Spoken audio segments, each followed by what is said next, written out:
Hello, it's me. Mida, it's me.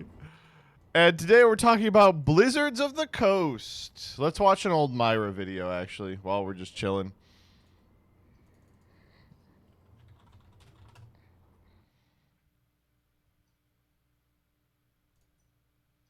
Looking for member, heroic deer, base minimum, 395 eye level, Titan Forge. Please link ahead of the curve in the Zoth. And that's just for Talok. Mira, it's me. Mida, it's me. I literally, this like vocal clip is just in my head all the time. If this had taken off, then we would just be living in a different timeline entirely. You know, instead of stealing all of my jokes and social cues from Farfa, I'd be stealing them from fucking Team Sam or something. I'd be out here like, Joseph with another crazy replay for you. He'll be back for the War Within. How do we get this guy to play World of Warcraft again? I think legitimately what happened is he left WoW because it got too woke. That's what I've always been saying. Oh my god. Good morning, everybody. Let's get back on the fucking Japanese train. I don't have all morning. You know, I got to get to my my job. There we go. The thing about riding the Japanese train is that it's harder than your 9 to 5. Oh, okay. Well, you know, not much has happened since last night. Always feels weird doing the here's the updates portion of the stream because it's mostly just things I forgot to say last time. Here's some stuff I forgot to say. We are going to have the dual tainting thread up, I think either during stream or very slightly after stream, right? So if you have an idea for dual tainting, get excited. This is your opportunity.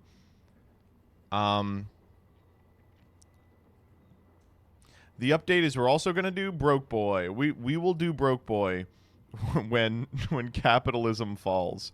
No. Are you bringing back Pegasus Challenge next? All right, let me tell you the lineup for 2025 MBT shows. Ready? Monday. You know it's got to be Pegasus Challenge. Pegasus Challenge every single Monday. Tuesday, you know it's got to be Master of Faster. Master of Faster every single Tuesday. Wednesday, you know it's got to be Junior Journey. We got Junior Journey coming to you live every single Wednesday. Thursday, we have Link Climb. Link Climb, the show about doing a free-only run of Duel Links to King of Games. You all remember that show? We're going to be bringing that back. Friday? What are we doing Friday? You know it's got to be One Take Testing. One Take Testing will be back Friday. How about Saturday? What are we doing Saturday? Best Bits. Best Bits, the series that's just stream highlights. You all remember that when I was just doing stream highlights for like 2 weeks. And then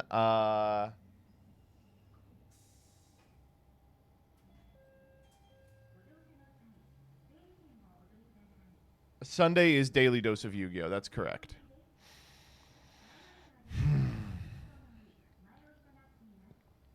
My dream come true, genuinely.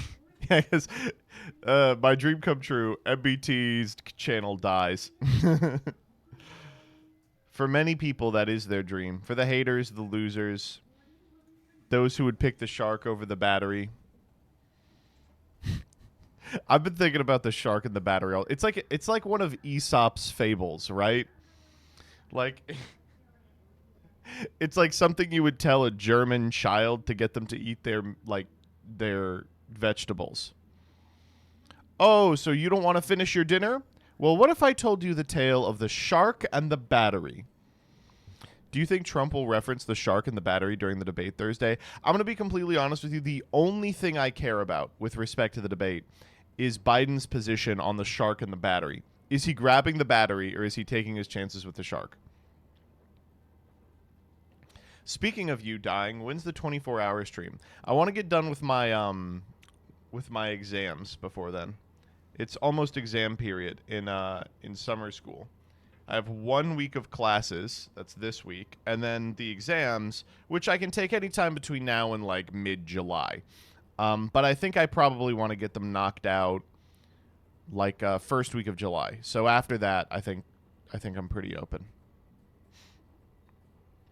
I thought you said never again. Why not take it now? The class isn't over. I thought you said never again was about the subathon, not the 24 hours. How are you coping with your degree so far? That's a good term for it. How are you coping? Not well. By playing Yu-Gi-Oh? Yeah.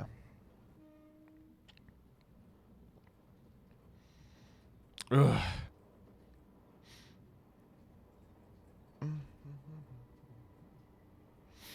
You know, the number one thing I noticed when I was in France for the honeymoon, I'm reminded of this because of this truck that's coming up, is that Europeans do not have access to the Ford F-150.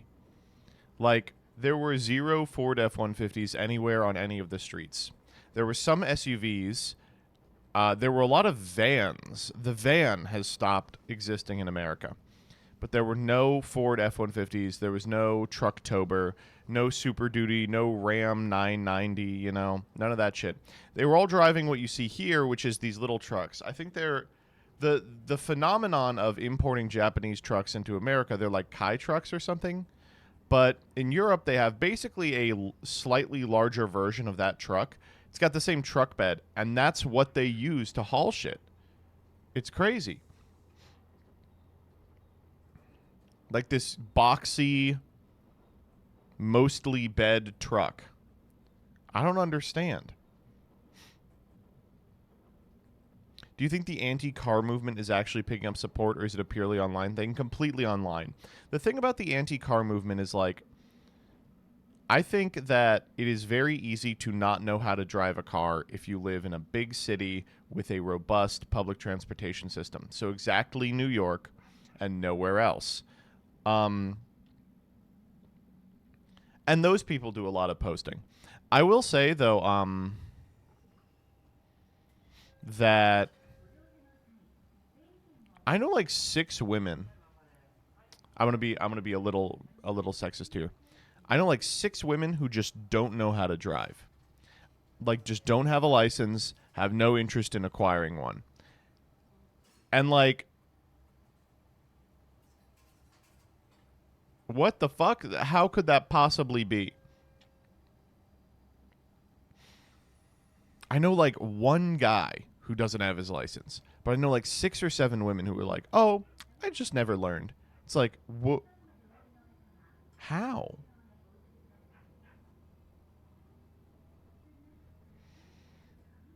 That's literally me. I just bike and walk everywhere. CJ, you're like 30. There's no way you don't know how to drive a car. Vlad, you don't count. You're European. I hate driving. I don't have mine, and I live in the Midwest. I'm Walkie Walk Boy. Oh my god.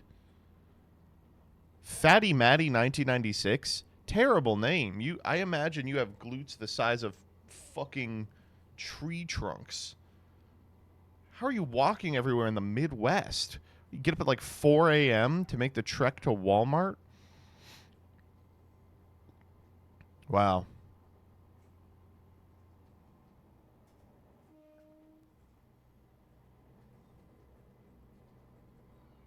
I know a couple of friends who lived in Chicago, now moved to D.C., and they've never had a car. I know a number of people who don't have a car but still have a license. Like, what if you get into a position where the only way out is to drive a car? I sound like a guy trying to justify saying the N-word. What if, like, the only way you can... It's like a baby is dying, and the only way you can save the life is by saying the word. Am I allowed to say it then? What if... What if the only way you can resolve the trolley problem is by driving a car directly into the tracks? Are you going in on it? Chad, what if there was a battery? Oh, my God. Ugh.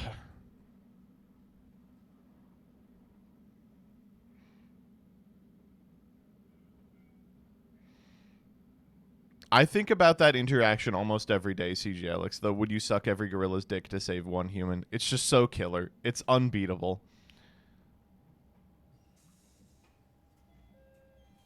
It's like this. I think it's Matt Walsh of all people posted some insane like stupid thing that was like, if it came down to it, I would kill every gorilla to save the life of one human. Human life matters that much to me. And the response was, would you suck every gorilla's dick to save one human?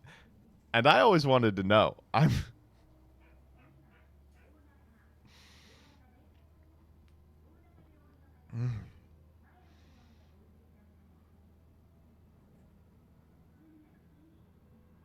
How much do you really care about humans? I'm trying to think of what I can talk about that happened yesterday. Well, someone put some Northern Lion clips on my feed again, and oh my god. Some days I'm like, yeah, I am reasonably close to being able to Northern Lion insofar as I can just like ramble at chat and they'll just have to take it. But then sometimes I see a clip of him and I'm like, this man is a man out of time. He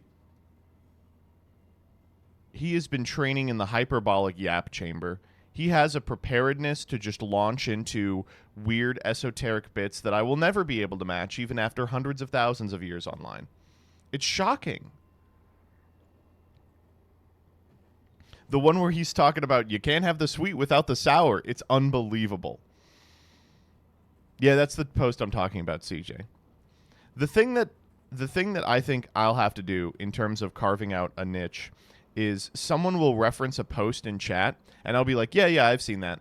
That's just going to be my life. Is I'm going to be the guy who's seen the posts. I'll be the viewer. Like the capital V viewer. I am the viewer. Like the watcher, but like gayer. Ugh.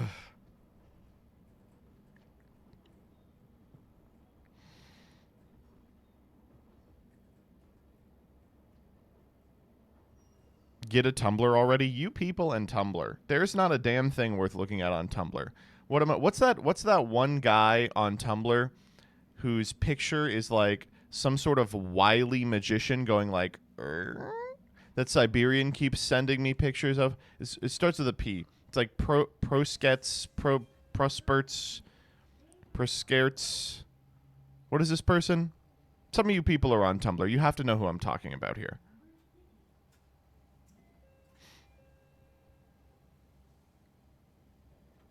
Don't make me go look it up myself because I'll do it and you'll just have to sit here and watch me in silence. Propotkin? No, that's not it. But close. Prosciutto? No. Punket? Nope, that's a Twitter person. Fuck you. Fuck you. Fuck you. Fuck you. Fuck you. Fuck you. You're all useless. Fuck you. Fuck you. Fuck you. Fuck you. Got to do everything myself in this stupid house.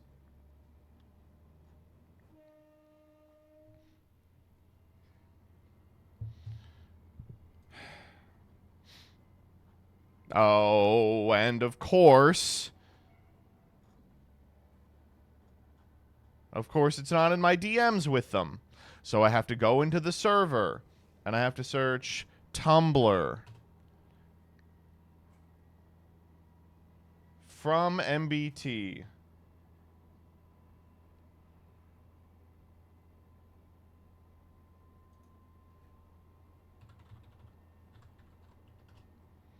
There it is. Procopets. Fucking hell.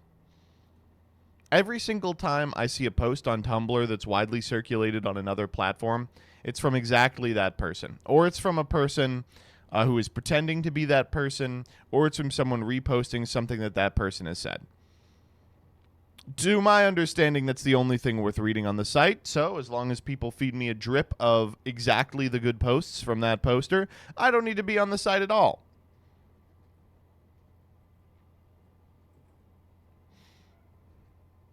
If saying a slur would finally make the age of Gage finally begin for real, would you say it? What slur?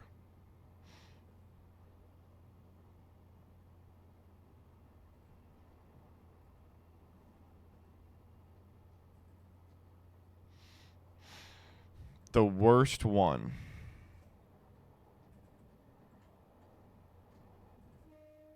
It's got to be the C word then. The one that Pope keeps using about gay people. I love the Pope's goofy slur. I love that it's like all the weirdo tradcaths online are like, this Pope is secretly gay. He's ruining Catholicism that I joined 15 minutes ago by making it too gay. And then it's like, okay, all right. And then, you know, the next day there's a story that comes out that's like, the Pope is literally addicted to saying this strange slur from the year 300 AD to refer to homosexuals. The slur is so old that people hadn't invented sodomy yet. So it's a little bit confused. And he just says it all day. He's like constantly firing it off.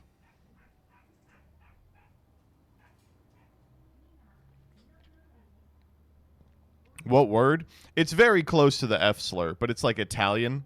It's like, oh, it's me. I'm not gonna say it. It is a slur. It's his vocal stem, yeah. But he is gay, so he can say it. That's true. I just like that he only seems to be using it to chew out his congregation. Yeah, the context in which he keeps saying it is like, there's too many of these guys in my midst.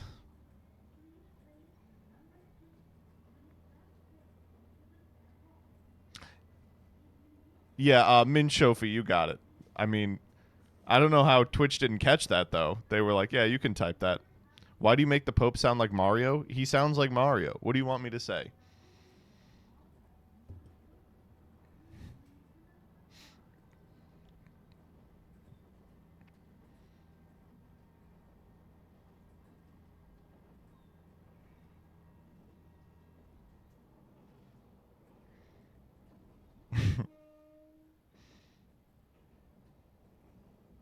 He's Argentinian. Have you heard this guy talk? He sounds like Mario. I don't care where he's from. I'm not making a judgment based on him being Italian or not. I'm saying he sounds like Mario.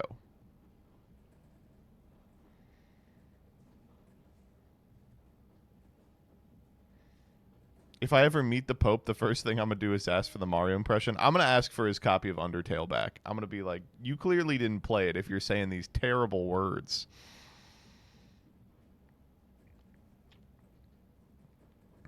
All right, we have we have a little bit of business to do before we get into New Cards PogChamp and Valmonica, and of course, we are doing a little bit of the roulette replacement. I forget what we ended up calling it, structure deck shuffle, and that is we do have some addendums to Twitter freaks.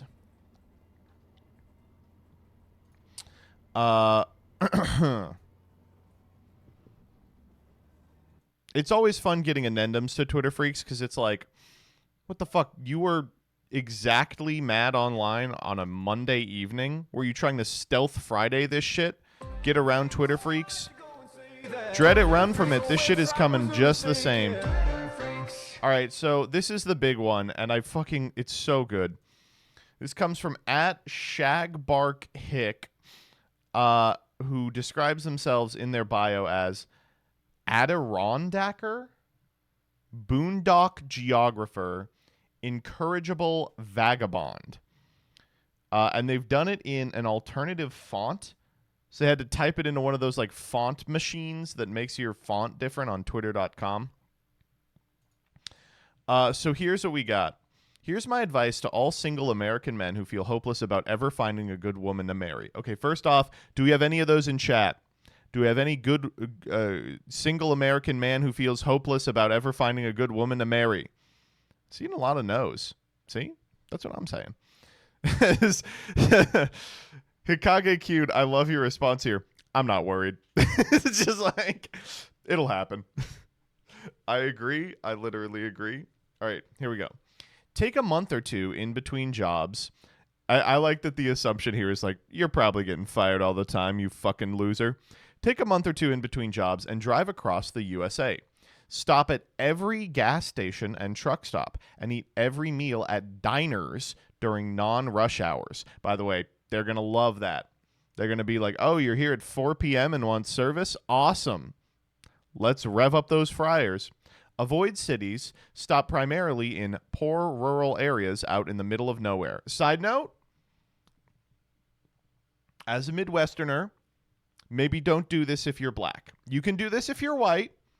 Maybe don't do it if you're black. There's still a lot of towns out there. All right, here we go. Every time you see a pretty cashier or waitress with a good vibe, politely ask her out. Tell her you're out seeing the country and looking for a place to settle and a good woman to marry. Repeat until you've found someone to go steady with. Okay, just a couple of things here. Firstly, someone in chat saying, what the fuck does that mean? There are a number of towns in the American Midwest where they are just doing Get Out. They're just doing it. Like, they're legitimately doing the procedure in compounds in the Midwest. You got to be careful out there. Secondly, this is great news. What the fuck? So what's going to happen if the woman says yes? Do you have to go move out to shit fuck nowhere to be with her? This worked for at least one young, awkward guy I knew at a Catholic church in Louisiana. Met his wife at Love's on I-80 in Iowa. She converted, moved to Louisiana with him. They go back to Iowa together every Christmas, fueling up at the truck stop where they met. She was giddy to find him, as most of the men in her town were either already married or total losers. They were both in their early 30s when they met. I'd planned on doing this when I got out of the military, but Providence had that I'd never have to try it out. I was engaged to Ketera? Cool name. That's a damn cool name. Just before my discharge. But I say to any young man, wait. Hold. Someone he met while he was stationed somewhere? Okay. But I say to any young man having trouble finding a woman, it's absolutely worth a try. At worst, you see the country and you go on a few bad dates. At best, you find the love of your life. That's true for everything. But this is insane. I'll tell you this right now. This is literally being like, try sex tourism, but in Montana. Try it. It's so good. I do like the concept that this part is true. Most men in her town were either already married or total losers. A lot of places like that in America. The thing is that does not just apply to the men. Frequently, the women in those towns are also going to be total losers. Oh, man. I don't know. I just like, think about the logistics of this for a second. Like, let's say you go to a diner, you chat up a waitress at 4 p.m. on a fucking Wednesday. You go, hey, I had a good time talking to you. Let's exchange numbers. And she's like, yeah, where do you live? And you go, Florida.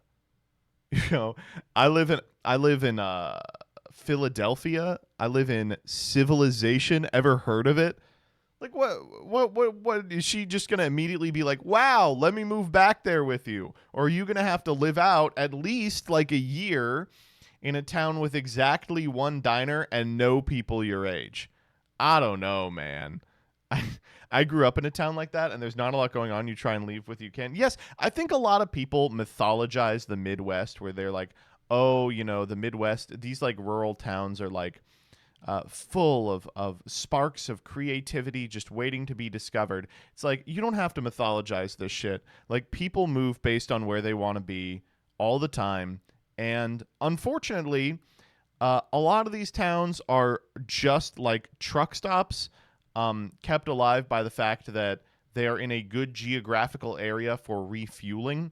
And the only people that live there are the ones that work exactly those stores. Like, there's a number of just concrete cities in America. Come on. Ugh. I just can't. Wow. I do want to point out this photo right here, which looks like it was taken at 90 miles an hour. It looks like this is like the single photo of Bigfoot. But what the fuck is that motto on the back? Seville Dar Dago, Tucson Bussin, Cousin Summit. Are you going to the Bussin Cousin Summit? They're actually really popular in the Midwest. That's mean. I shouldn't say that.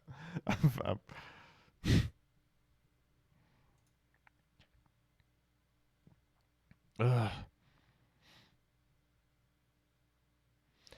It makes sense. Lots of young guys leave home to find work. They have a reason to leave. Unless a small town gal is married to one of those men, she's got no reason to leave to find work. Same reason. Oh, man. Or better yet, go abroad. Here we go. Here we go. Better yet, go abroad. You know, there's a lot of women abroad who are really interested in American men. And that, yeah. Okay. We got to the center of this. All right, next up.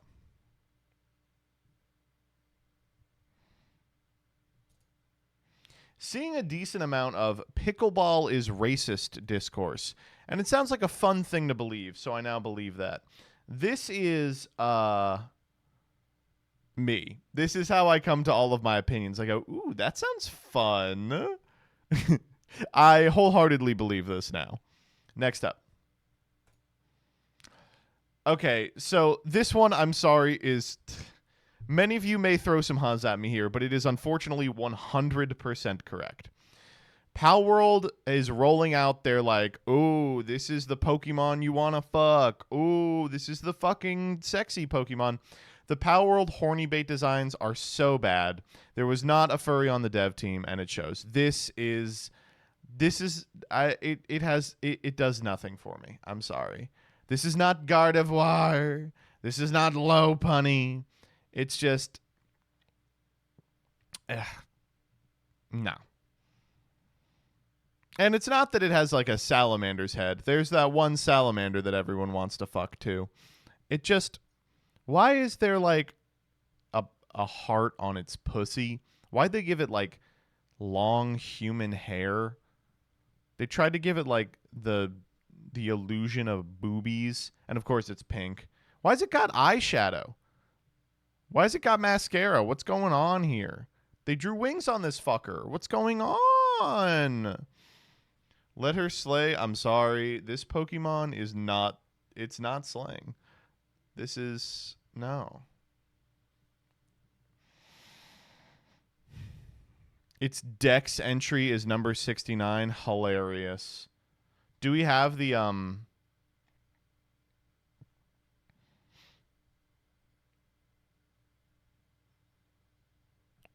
read its Dex entry? Oh, where is it? Lovelander. It's like Homelander.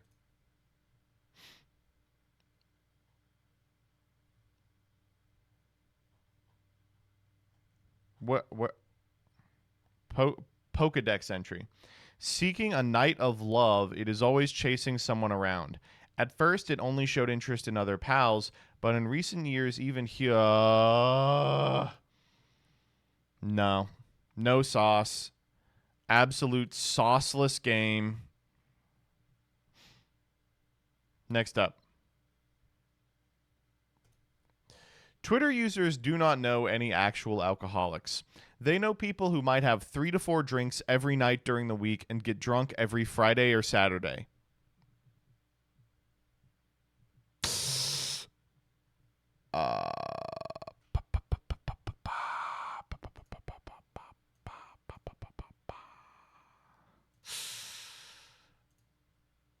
Okay, I kind of get what they're saying. Like, there are levels to alcoholism, but this is one of those levels. 3 to 4 drinks every night during the week and then drunk every Friday and Saturday. I don't know. that is a lot. I understand that there are people who are worse. When people think of alcoholics, they're usually thinking of like the people who every single day wake up, like chug a handle and are just out the entire day. And those people do exist. Like, and are, there's a lot of them. You're going to find them in those restaurants that you're touring in Iowa. But this is also quite bad. Let's see if the replies to this are just amazing though. Here we go. People talk about functional alcoholics, but anyone drinking that much is absolutely experiencing consequences from it. Certainly nothing close to the consequences of living under capital. Thanks. Oh my God. There are a lot of people here being like, it's been a year. This person's like, I've been 38 hours alcohol free. Let's fucking go, baby. Holy. This amount of likes, you can't relapse, or else we're taking the likes away. Let me see if I can find it says, this is definitely not an alcoholic level. Only an American would say this. A couple of drinks to unwind after work and on big social events on the weekend is not alcoholism. It's a social society. And they reply, one day you'll think about this conversation. Oh, man. That's rough. That's in the top 5% of drinkers. Do you remember that graph? The 10% are the top 10% of drinkers are drinking more.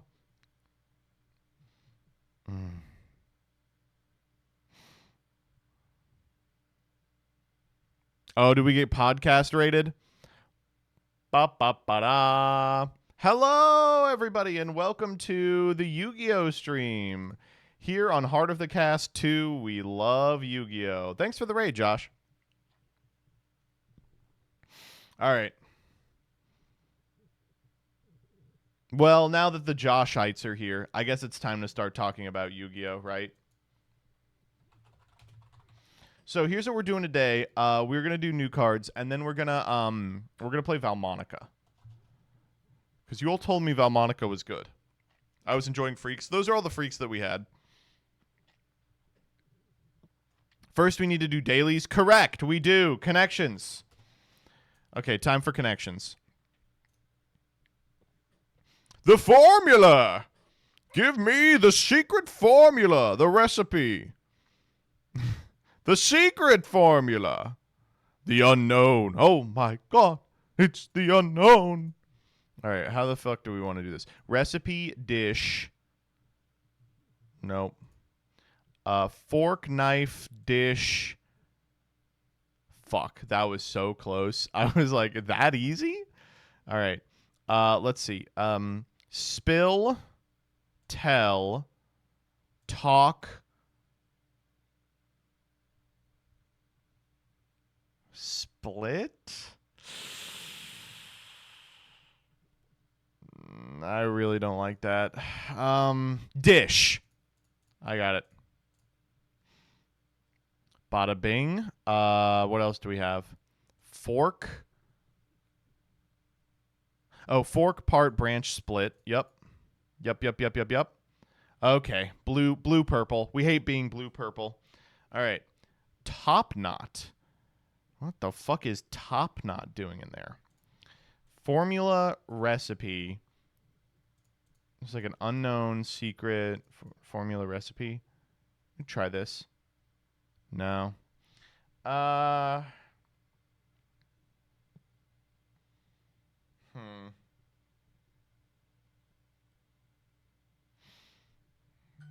be ticket.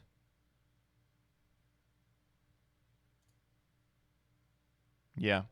Keys to success. Okay, now what the fuck is the blue one?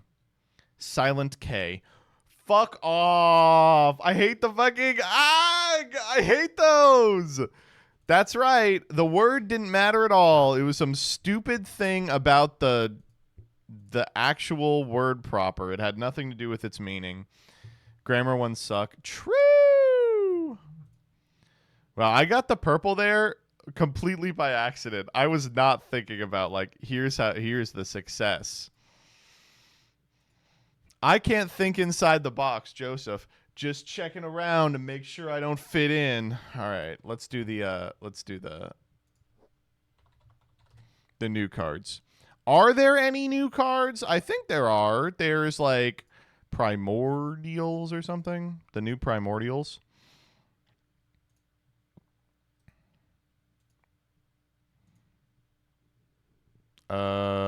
Maybe there's not.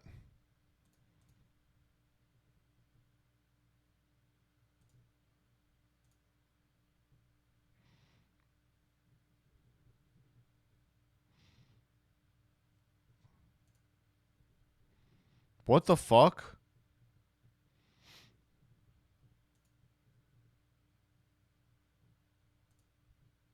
Okay, here we go. Rush Duel, Ocean of Regeneration. That's it. That's literally the only one. Holy fuck. That's so bad. Oh, Garnet.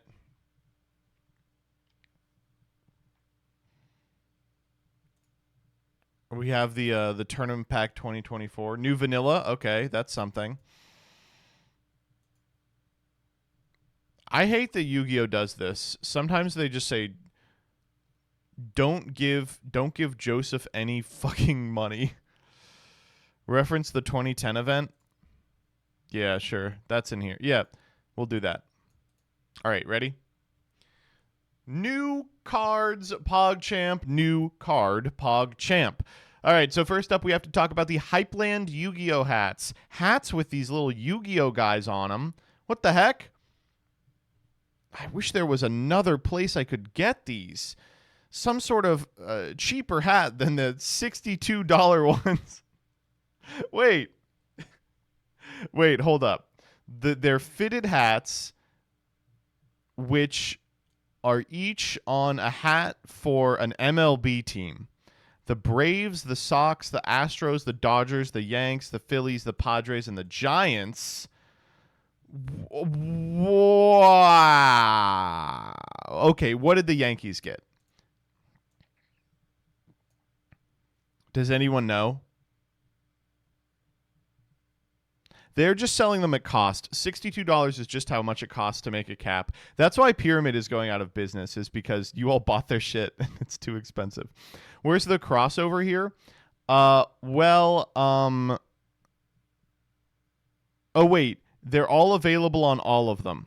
Yankees is Slifer. Ugh. All right, well, all I have to say about this is why. I don't really understand it, but sure. Next up.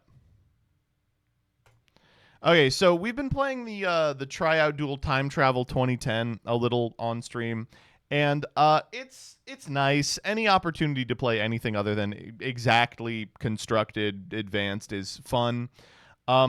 Except it kind of sucks ass because for some reason Master Duel is just the OCG product, and so they're doing Time Travel 2010, which very popular in America due to Edison format, but in Japan, 2010 was like a tier 0 6 samurai format. So, Six Sam is like the best thing you can be playing. They have some like loaners that are like a hero deck that includes like the Shining and like Dragoonity that goes like into Stardust Dragon Assault mode. But it's hardly Edison, There's no. Where's the Blackwing? Where's the Lightsworn? The rules in errata are modern. You do get first turn draw though. It's just strange. It's like if you are going to use the set releases of the OCG, why not just do the OCG's good alternate formats? But they might not have a very burgeoning Time Wizard community, so I guess I could get it. The funniest thing about this one is it has caused me to realize not only was Maxi a TCG exclusive, specifically designed to prevent Six Sam from being as dominant as it is in this tryout period, but also Reborn Tengu is a TCG exclusive. Did you know that? I didn't know that at all. I was like, Tengu? All right. Many of you saying yes. You're just lying. You're lying. Next up. Okay, this one I just wanted to talk about because it's interesting. So they put Fusion has been a part of Rush Duel for a number of years, but they finally made contact fusions and they keyworded it. You can contact fusion this card. Fusion summoned by returning the above mentioned face of monsters on your field to your owner's deck as material. That's cool. Also, it seems really good. Like, one of the cool parts about Rush Duel is that discarding is so powerful because you draw up to 5 every turn. So you don't want to get caught on guys you can't summon for a lack of zones. So what ends up happening is Polymerization is a legend card because it could theoretically get 2 cards out of your hand. And they have a separate, shittier Polymerization specifically for Rush Duel called Fusion. And it's field only. Very funny shit. But glad that there are some cards that don't need to fuck with it. I appreciate that they realize that people don't like playing that. Also, you can contact fusion this card, of course, means that you can still poly into it. That's nice. I'm just like, I'm so excited by Rush. I think they make so many good decisions in terms of like templating and card design, and I think the game itself is so fucking fun. I don't know. I wish we had it in the fucking States. I can't believe we don't have it in the United States. Next up. Okay, so we actually do have exactly 2 new cards today. First up, new vanilla Ignihorse Dragonith. Level 7 fire something normal monster. 2400, 1000. Why do we have this? What is this for? Monarch stats. Hold. It is Monarch stats. It is also 7 stars. Not exactly where you want to be for a Monarch. It's primordial support. Oh, it really is, isn't it?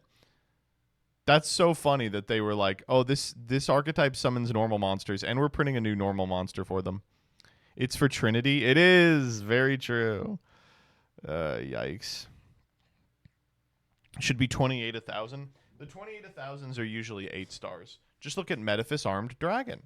Primordial target for Snake Eyes that's not being bought out. Oh, that's disgusting. So this is just going to be like a Pyro or something. That's annoying. Just print the old one. Next up. Okay. Ocean of Regeneration. This is an Animation Chronicle card. I think it is from the duel with the penguins. As we got Saisei no Umi. Fuck! Another Umi! It's not an Umi. You can only use the first effect of this card's name once per turn. You can target 1 water monster in your graveyard with 1,000 or less attack, special summon it, but destroy it during the end phase.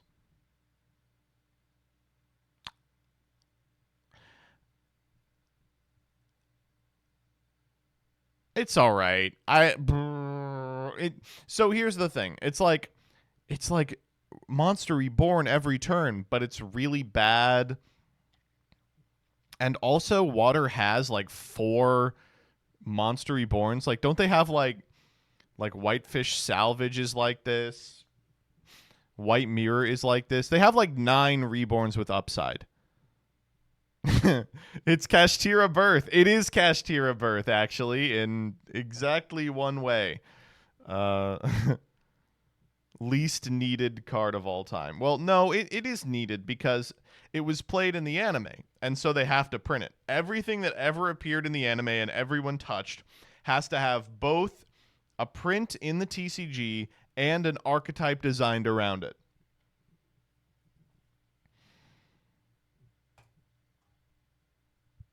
Except armor. Well, non-canon.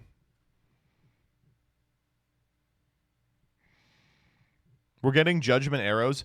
God, I hope we get Judgment Arrows. That's if you, gun to my head, if you were like, What is the one card you want imported from the anime? Judgment Arrows, 100%. It would be so funny. This also isn't canon. Oh shit, you're right. It's the what? The dual world.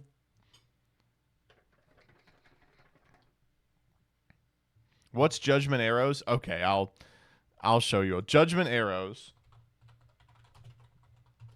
is kind of the focal point of the second season of VRAINS. It is a spell with link markers. It's the only spell with link markers. And for some reason I can't click the picture of it. The wiki's terrible. There it is. Oh, yeah. A significant amount of VRAINS is spent figuring out how to beat this card. Like, this is an incredibly powerful thing. Like, I think it does nothing. It's like the things it points to gain 1,000. Yeah. If a link monster this card points to battles, its attack is doubled during damage calculation. When this card leaves a field pointing to a monster, destroy all those monsters. And you do have to get it linked before you can activate it. However, it is defeated in the anime by two mechanisms. Firstly, Varys uses Mind Crush called Judgment Arrows, which is so fucking funny. And secondly, he activates Imperial Order, which is also very funny. I mean, they do work. It's so funny that, like, a significant amount of the problems in VRAINS are resolved by the fact that Varys is just willing to play like fucking Mirror Force, like MST. It's so good. Why isn't it continuous? That's a good question. I think it does stay on the field, but I think that it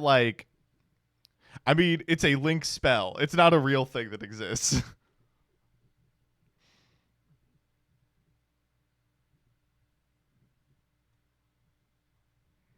What are you calling Revolver? Varys. That's his name. That's like literally his name. What? That's his dub name?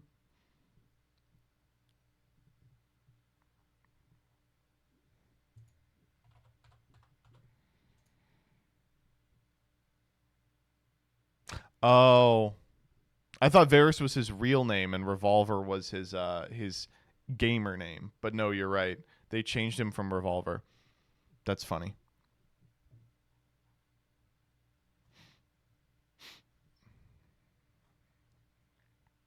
His first form is so much more interesting than his second form. I don't know why they gave him a new form.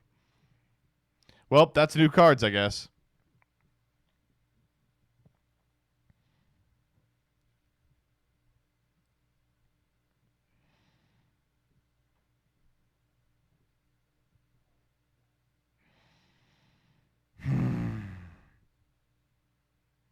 Can we just read the wiki? Yeah. Varys uses his trap card to prevent his defeat. When this happens, you don't see what the trap card is. You're like, he used a powerful trap card that no one knows. And then I remember at the time, everyone on like Zoo and like Reddit and shit was like, how funny would it be if it was just fucking Mirror Force? And then it was just fucking Mirror Force. It was so funny.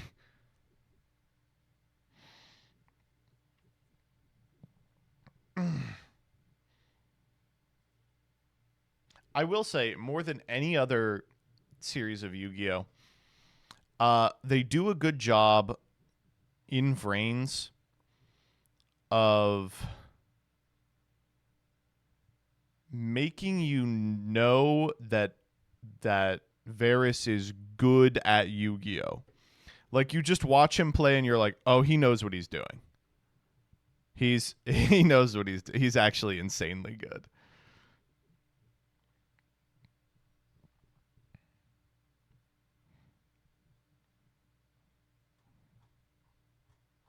And they give you like, I don't know, they do a good job of showing like what's his name?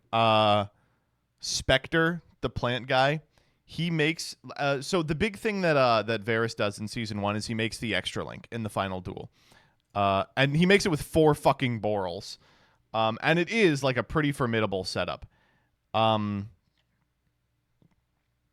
But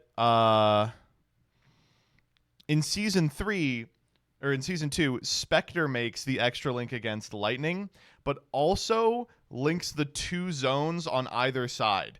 And he's like, I did it, full extra link. And it's like, it is a worse board than the extra link. And so it's like, why would you do that? Like, it gives you a good, the show gives you kind of clues that, like, this guy is actually a shitter. He's just trying to, like, show off and be epic. He just doesn't know what he's doing. It's for the flex. Yeah, and he loses because of it. He's a huge freak.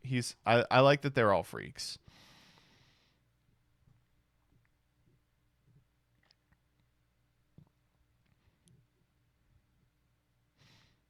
I think there is a good version of VRAINS.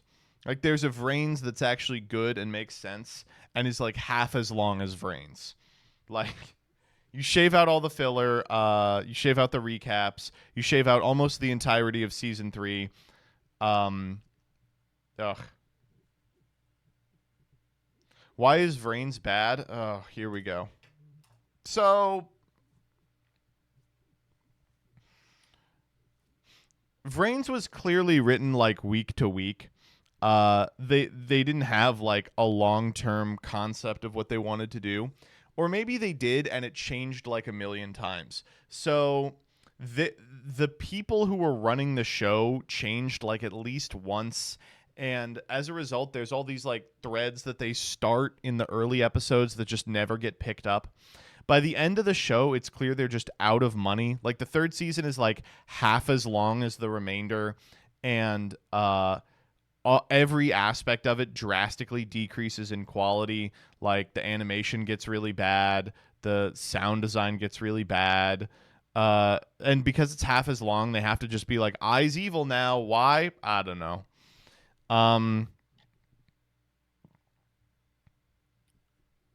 But there are some cool things that happen and ideas that are explored in VRAINS. It goes so slow. I thought it was obvious why he was evil. He was evil because what? Like, he saw his friends hurt and killed. It's like that was happening all through 2, and he was generally okay with it. And there was okay. There's also a lot of little things, like for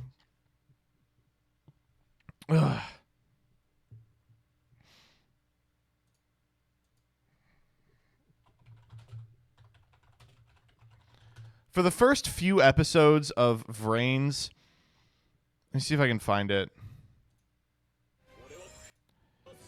They would do exactly this animation, which is they would go into the Link world. Let me see if I can find it.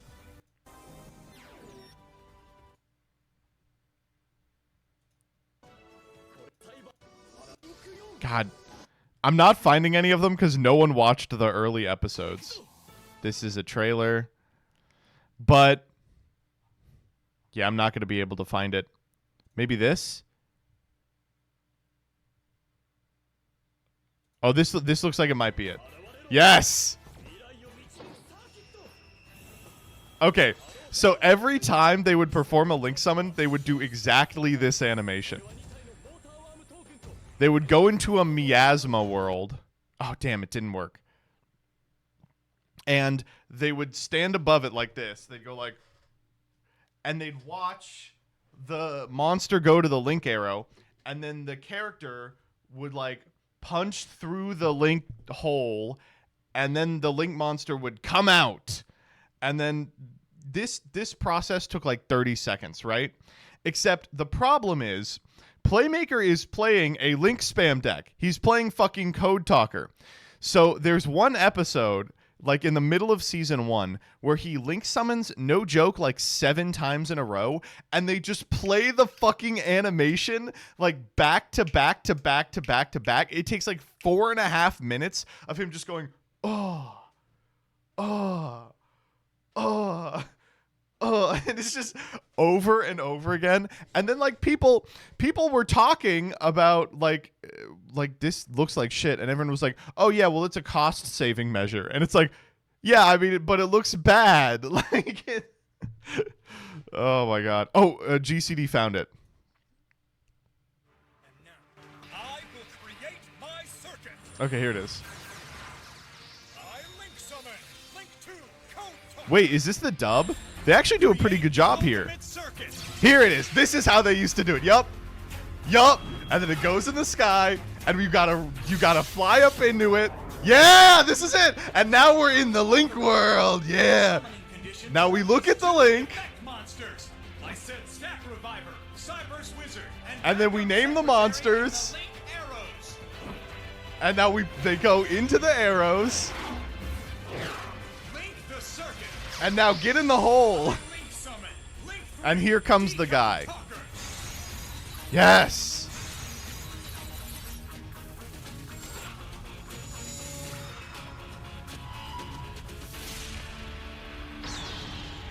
Oh my god. And then he's out of the hole. So imagine playing that 14 times in a row.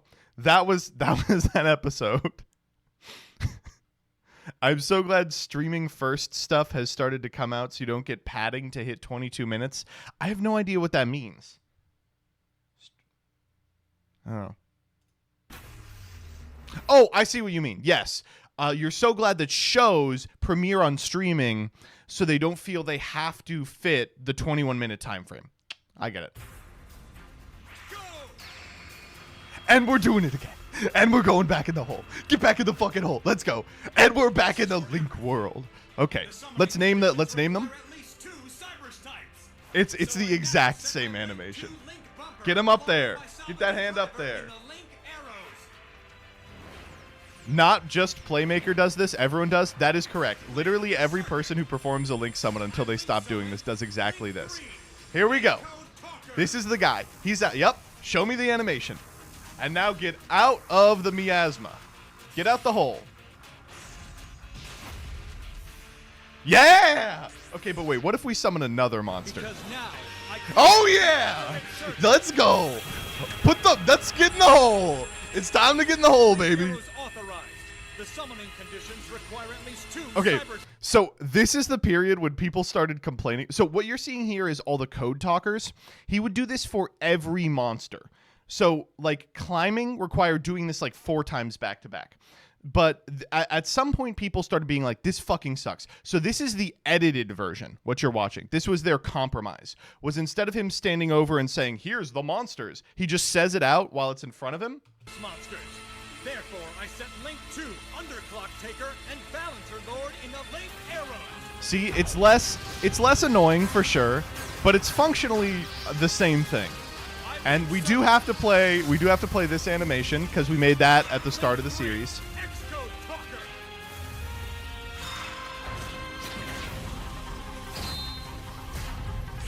And then he comes out the hole. Now, I create the ultimate circuit. Okay, and we're going back. Get back in the hole. Get back in the hole. Conditions are 3 monsters. See, this is the compromise version.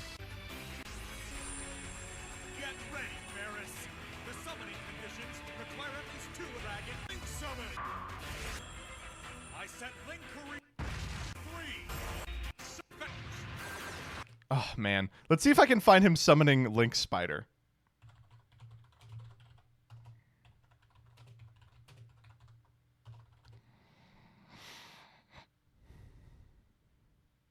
It's access code.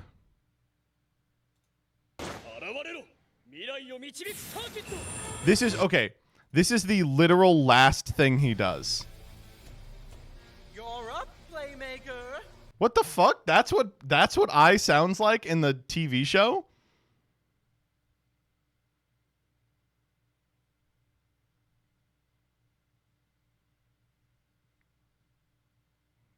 He's a little too straight.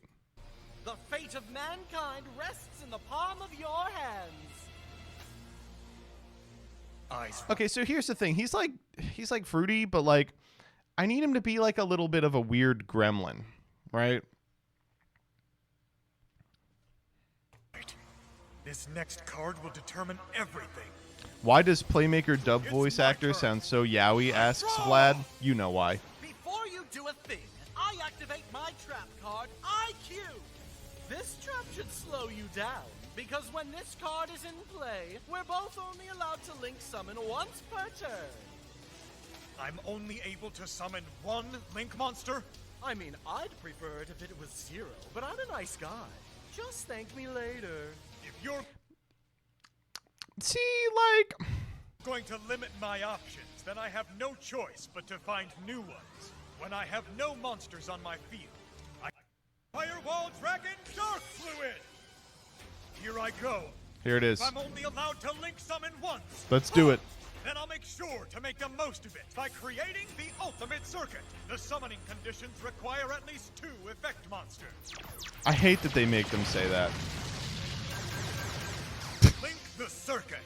Forge the bond that connects the real with the virtual. I link summon Link 4 Access Code Talker. Real! It really is real. This is quite the surprise. No cards in your hand, and you summon a new code talker? Impressive. Impressive. If you think that is impressive, I love his watch little this. earrings. If I summon Access Talker using a Link monster, it gains It's actually called 1,000 Access attack Code points Talker. for every link that it had. My Dark Fluid had 5 links, so Access Code Talker gains 5,000. He wants to be Pegasus so bad, right? Like, I is such an iconic voice. I don't know why they would make him just Pegasus. attack points. I got all tink attack points. And then he The kills him. rival loses 1,000 attack points. This is how you beat I Wish I Was Dead. Here's what I sounds like in the dub. And then I can summon it to a specific place on the field. Right there. Wow! That's next to a cute Cerberus's link. That's the one place you don't summon him to. If you fill up all its links, that means his trap's gonna go. And the damage will be. And our life points are gonna go. Or allow me to translate. He's great. It's a downgrade to make him sound like Pegasus. I need him to be doing shit like that. He needs to be a goofy little guy. Means you activated my Zergon's end. He has brain rot, yeah. Ugh. This is how Playmaker sounds to me. Tell this asshole if he wants to learn how to make my product, he's got to do it my way. I think about this clip all the time. The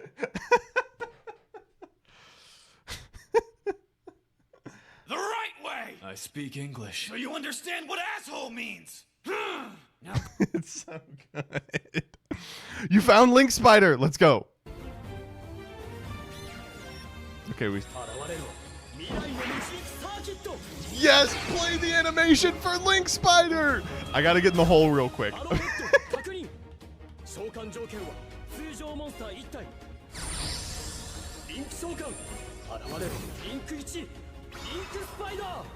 Oh, thank God we sat through that. Now imagine seeing that 15 times on the way to any sort of setup. Les conditions d'invocation! Yes, exactly, yes. Wait, Link Spider has wheels? What the fuck? I don't like that. Why didn't we be forced to do this in paper play? Let's do it right now. Let's open up Master Duel and do a little bit of it.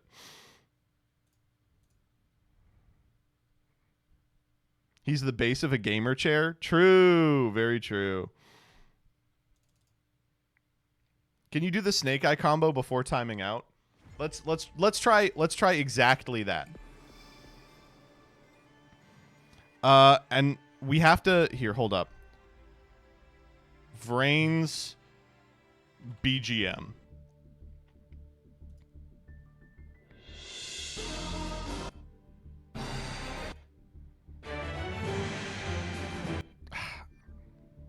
I need like VRAINS BGM dual links. Here we go. I forgot that Duel Links' music is just the best ever.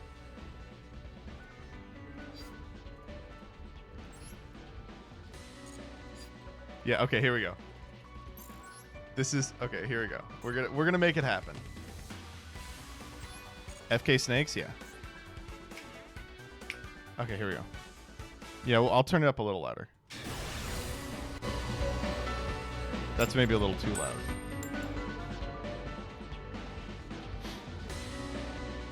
You know what? Actually, we're gonna wait until it's our turn.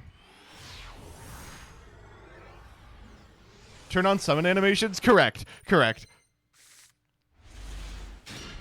Oh, this hand is really good going first, but we're not going first.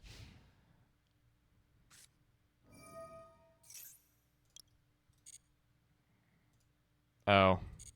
Looks like we may not be playing too much Yu-Gi-Oh! Today.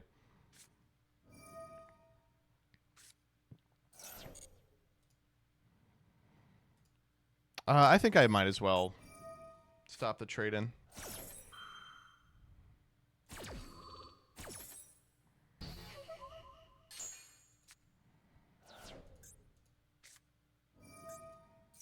Oh.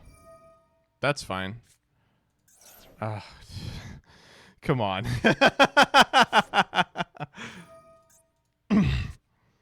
think they're going to scoop when I infip them?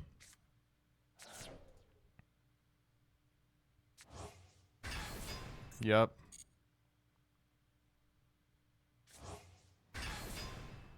I don't understand. What are they making here? Oh, they're just passing. All right, here we go.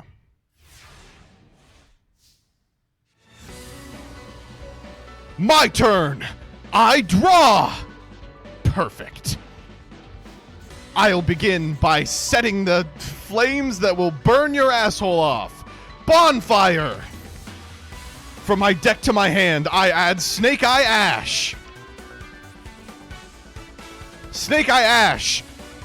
Snake to the field. The effect of Snake Eye Ash allows me to add a Snake Eyes monster from my deck to my hand, and I'll summon Poplar. I'll activate the effect of Poplar, summoning it to my side of the field. With this card, I'll add from my deck to my hand a copy of Divine Temple of the Snake Eye. Now, forge the circuit that blazes toward the future. I summon the Link 1, Link Karibo. The materials are one level 1 monster.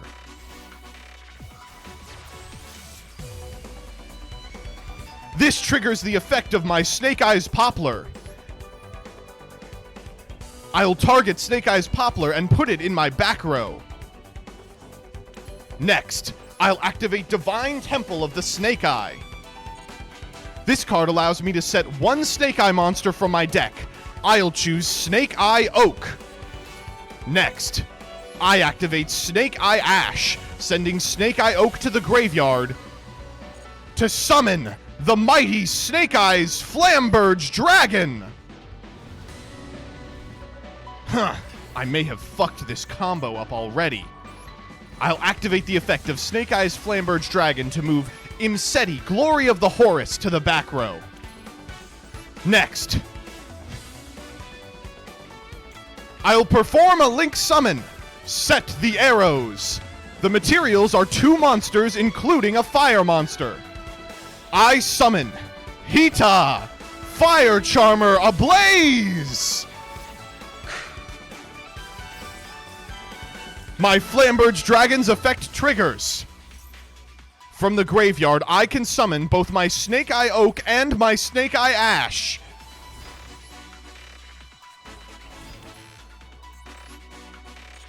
While my Snake Eye Ash's effect has already been activated this turn, my Snake Eye Oak's has not. I activate the effect. I'll send Snake Eyes Poplar to the graveyard.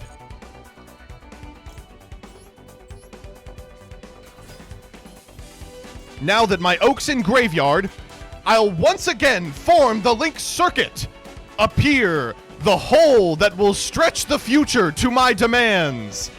The materials are 2+ monsters. Using Hita as a Link 2 material and Snake Eyes Poplar, I summon from my hole Promethean Princess, the bestower of flame. Next, I'll activate the effect of Promethean Princess, summoning Snake Eye Oak from my graveyard. My Oak's effect has yet to trigger. I'll activate its effect, summoning a copy of Snake Eye's Poplar. This game is almost finished.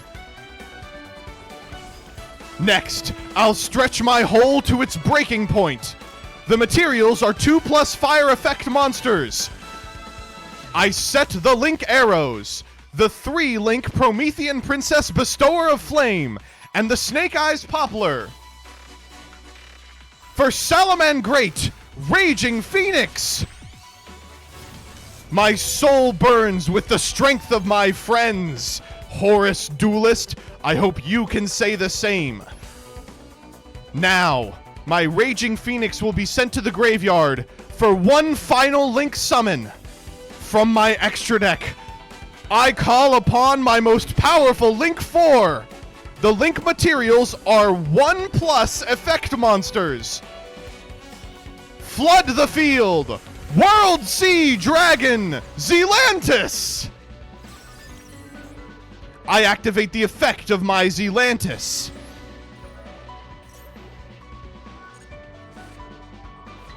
Now my monsters will flood the field once more, swept away by the ebb and the flow of the tide. I summon Zealantis, Snake Eye Oak, and Snake Eye Ash. Finally, I'll summon your shit-ass monster in face-down defense position. Because a monster was summoned to your side of the field, I can summon Promethean Princess from the graveyard. Return! And finally, Soulburner, thank you for lending me your strength. I trigger the effect of Salamangreat Raging Phoenix. By targeting my Snake Eye Ash, I can return it to the field and increase its attack by the attack of my destroyed monster. Finally, I'll proceed to the battle phase. Attack my Salamangreat Raging Phoenix. Attack my Promethean Princess. And World Sea Dragon Zealantis. Destroy the remaining cards on my opponent's side of the field.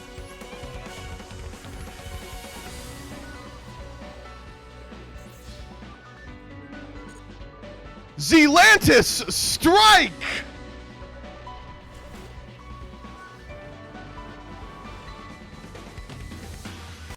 You know, I get it. That was actually really fun. That was a ton of fun. I really appreciate that they didn't scoop. Like, we had them dead 30 seconds in, and they were like, I want to hear it.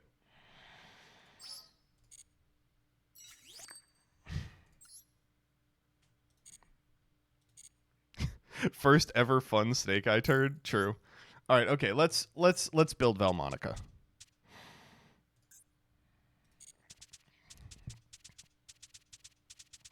We have to lose somebody here. Who are we losing?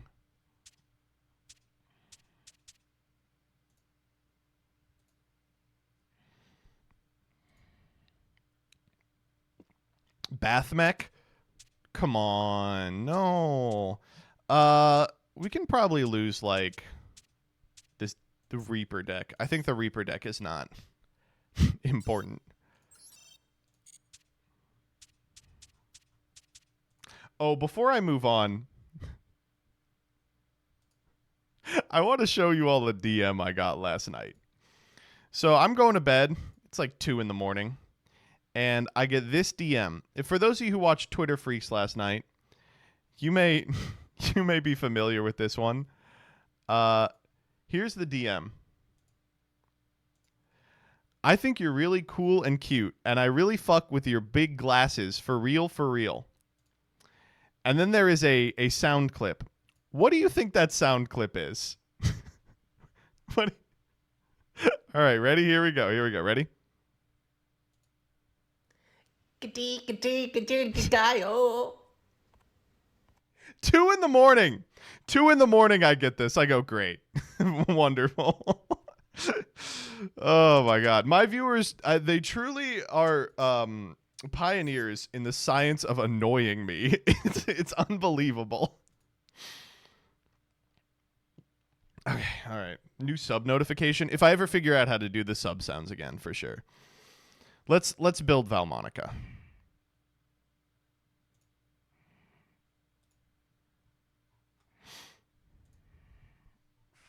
Okay. So, oh god, Settle Therese is a UR. How much do I really want to do this? I do.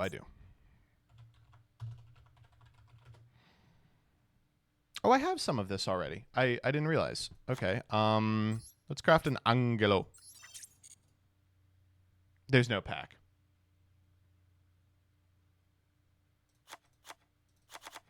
Yeah, Rebecca, I really do not envy you.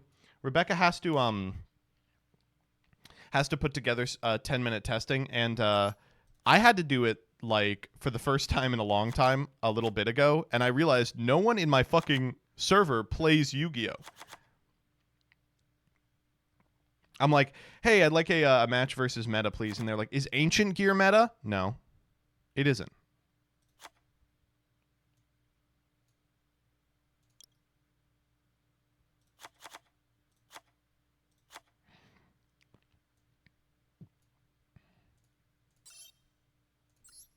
I guess we have to get all these. Okay, let's go to the Valmonica pack, right?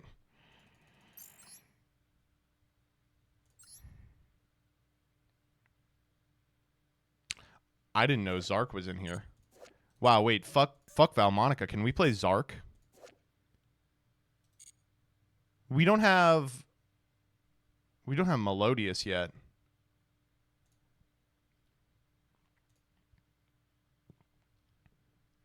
Let's see what does JJPM have a list? That's usually who I steal from. It's like 4 times the URs. Yes, but I actually want to play that deck. He does. Oh shit, this list looks really good.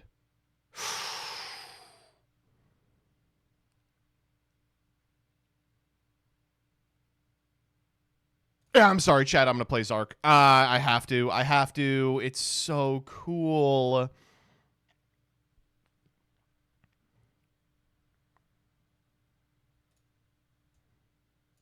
Gada, gada, gada, gada. Oh, I've been married a long time ago. All right. Oh, my God. Did you see that? This is the only pack that doesn't have a rare in it. Here we go. Ready?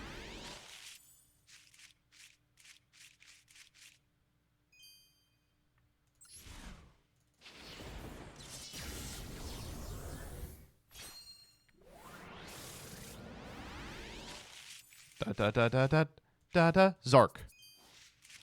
Oh, that literally was Zark. Okay. Wow. I mean, we have to. That's wow. Wowie, wow. All right, let's run it back. Oh, well, okay. That one was, really didn't want the second Arc Ray. We didn't want one Arc Ray.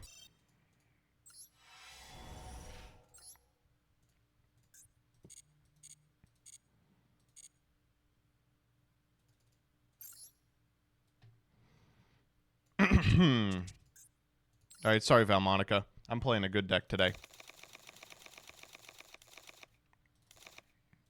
Okay, so do I have a list for this? I might, actually. I do, Zark Pendulum. 8 months ago. Oh, hell yeah. Okay, Revolution Dragon.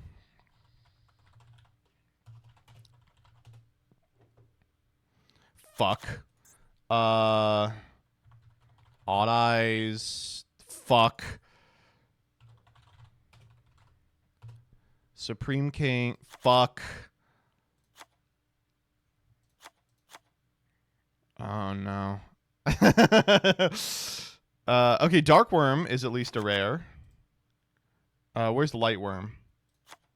2 Lightworm. We play this guy. We play Gate Zero.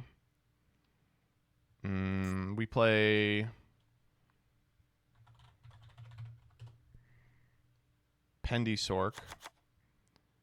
We play Harmonizing. We play Wings. Wings is a UR. We can play the bad trap, right? What's the trap called?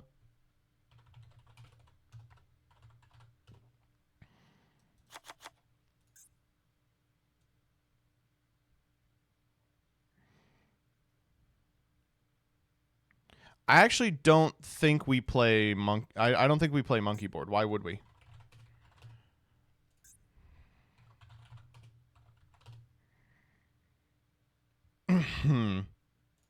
Maybe we should play SDSK. I forgot that he's legal. Yeah, that one.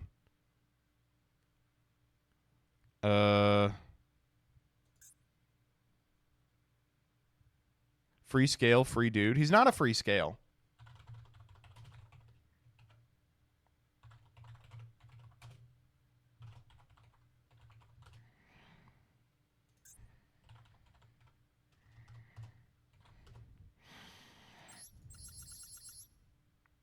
Scale monkey bird search jokester.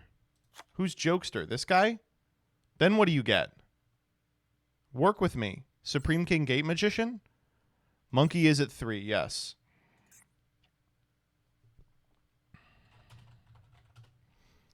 He just... No, I don't like him.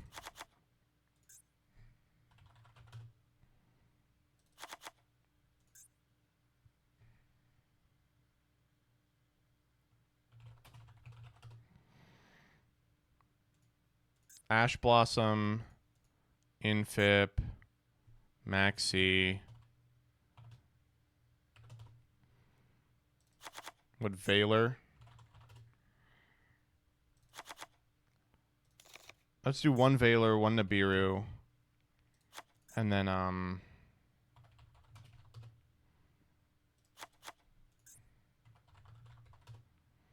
target for harmonizing? We already have a target for harmonizing, right? Foolish? No, we're already on 3 of this card. You want a level 4 Magician Pendulum? I have one. It's harmonizing.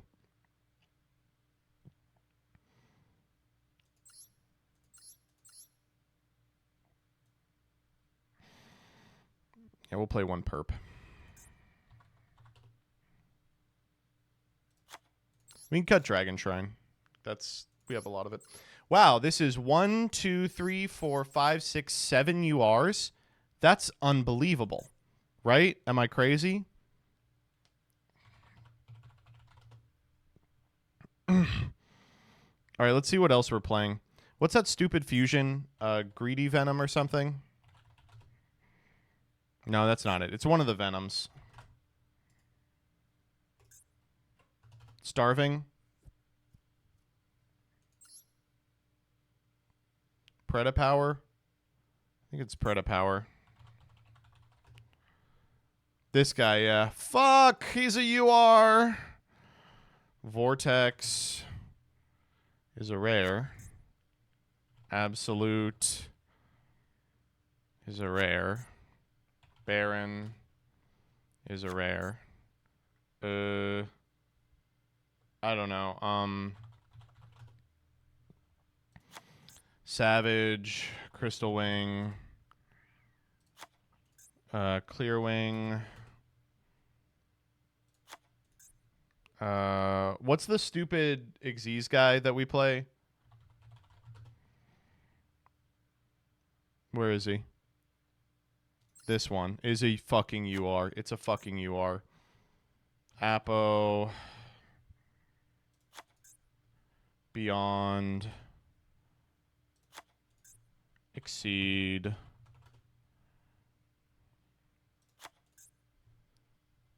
Celine.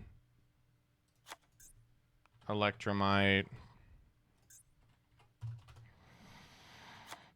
Okay, we got to take one guy out.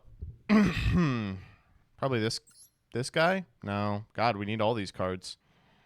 Greedy? No, we can't. Okay, we can't cut any of the individual guys because of the way this works.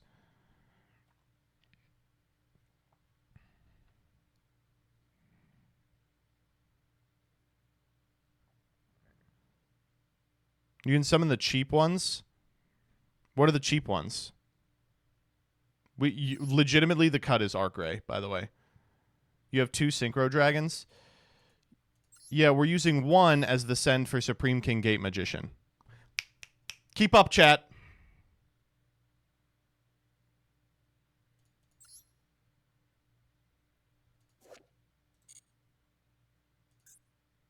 The trap confusion from graveyard?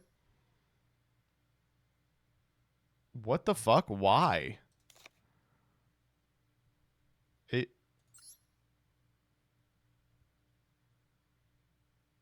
What? That's insane.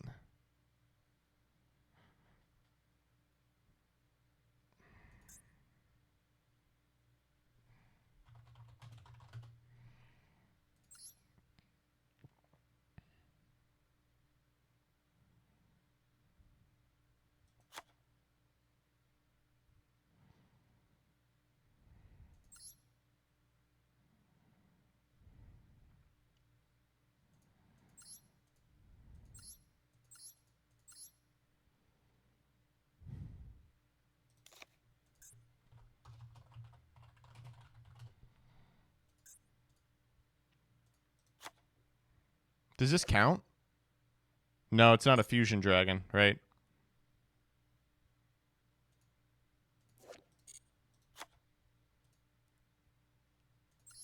Fusion dragon, synchro dragon.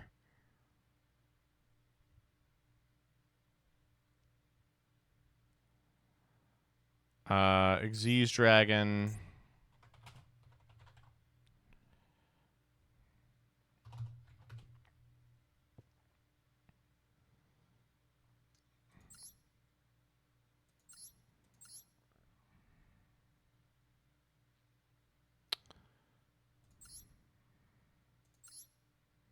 Is there a different one we can play?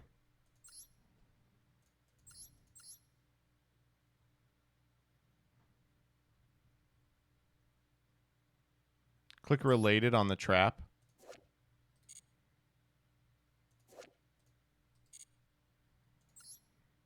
Just play Dark Rebellion.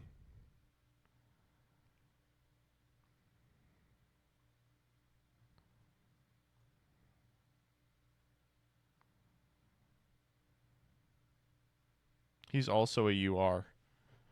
Why is he also a UR?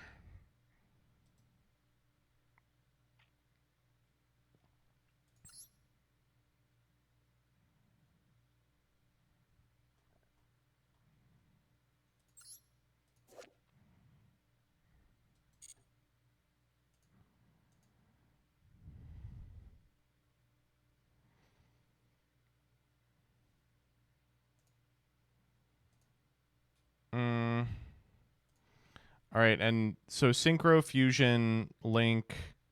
Wait. Synchro, Pendulum, Xyz, Synchro. So what's our Pendulum target?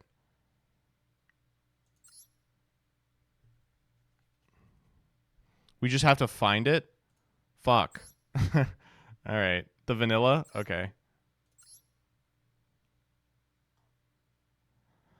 Okay, now we have to cut 2 cards here. What 2 cards do we cut from the extra?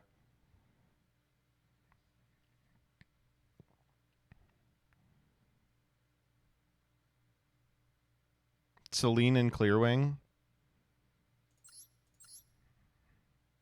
Baron. Celine and Baron.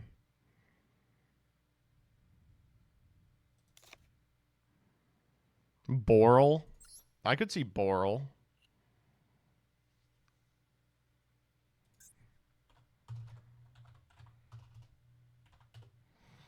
Don't we need Little Knight? You all just don't see the vision. I don't know what to tell you.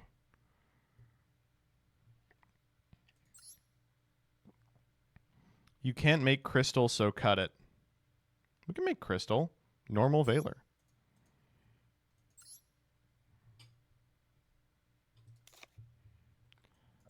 I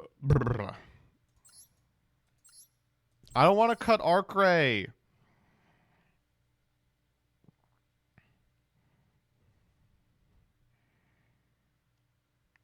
Crystal Wing is for summoning Magician after using the check. You all are smart.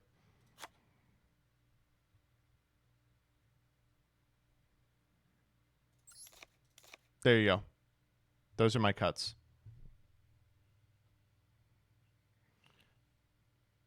Okay. 1, 2, 3, 4, 5, 6, 7, 8 URs.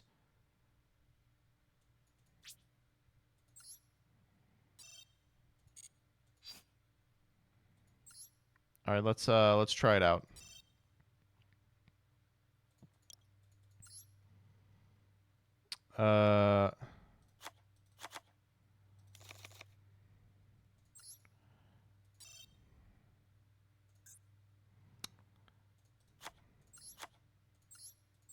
Shit. Wow, we really don't have very many cards that we can disenchant here.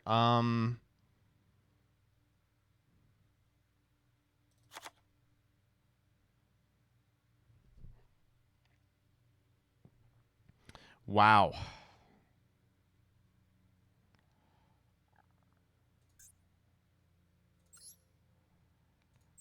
One, two, three. Okay, we need 1, 2, 3, 4, 5 more URs. Here we go. No one look. No one look, please.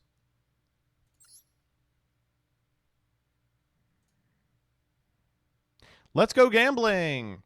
Aw, dang it.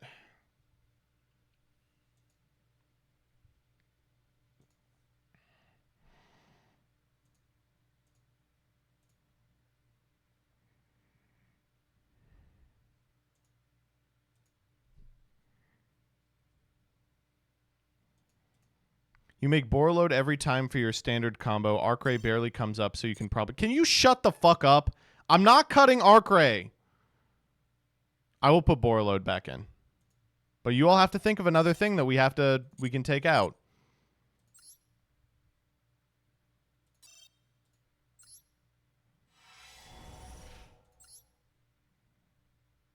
Okay, that saves us 1 UR. That saves us 2, actually. Wow, that's crazy.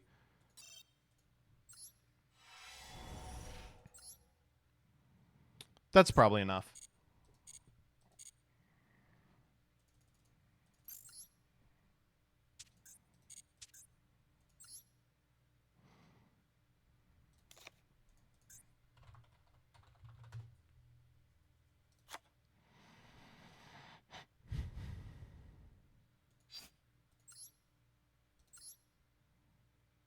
It's probably not enough.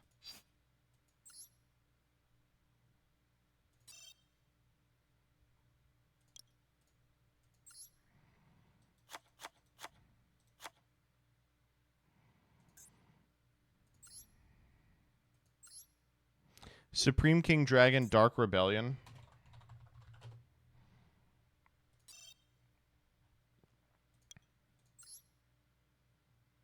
I don't know.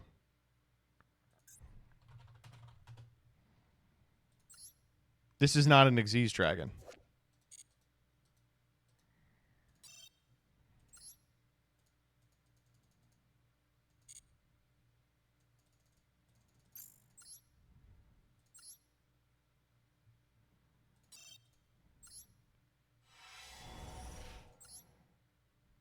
Oh, well.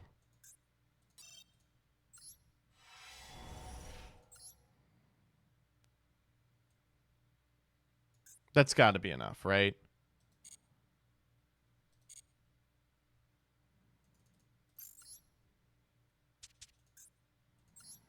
I refuse to spend more than this. This has got to be enough.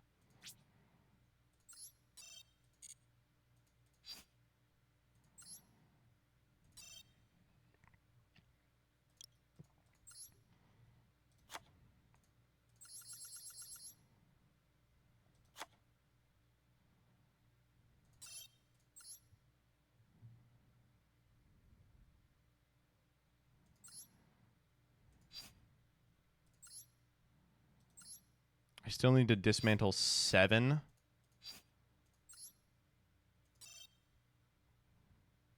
I can find 7 here. 1,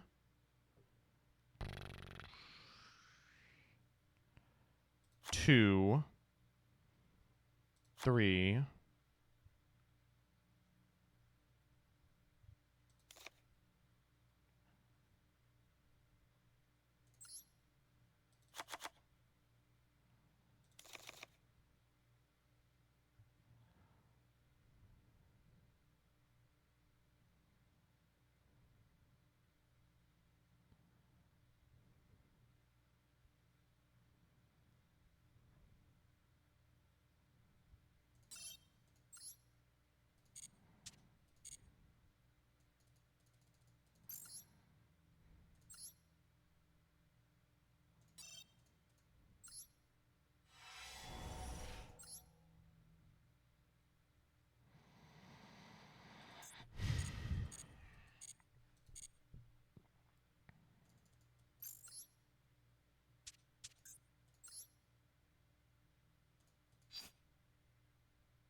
Ugh. All right, done.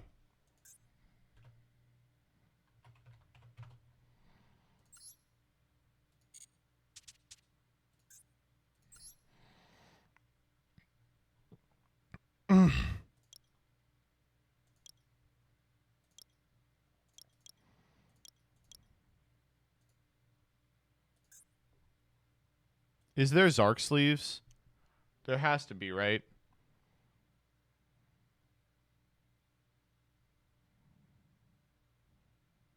Where are they?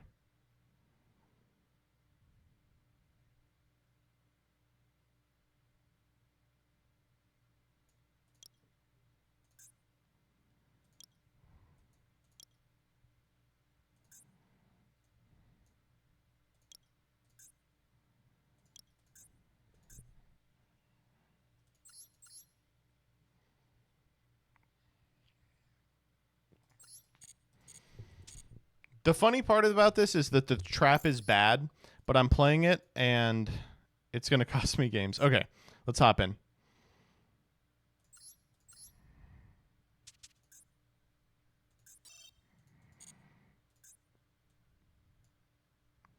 Okay, let's see if I remember how to play this deck. I remember it being a little difficult. Okay, well, we've already failed the first skill check, which is, of course, winning the die roll. Shit.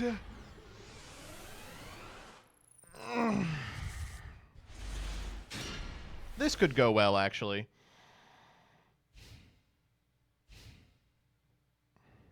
Let's see what this dingbat wants to do.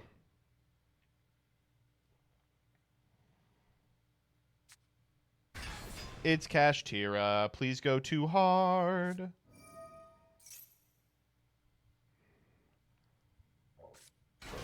Ugh.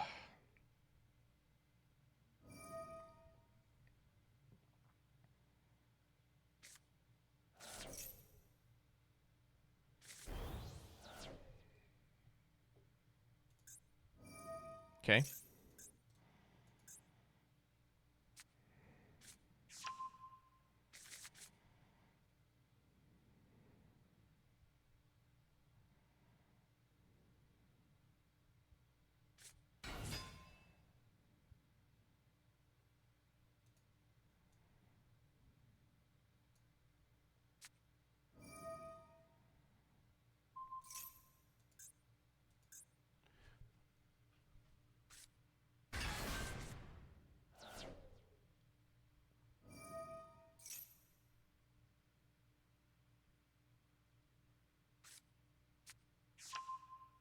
What do you want me to say about this? I mean, whoa, wow. Wowie, wow, wow.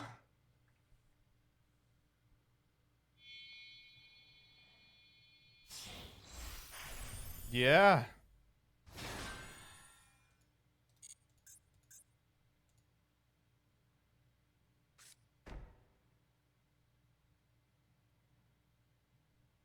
Yeah, I mean, I'm gonna.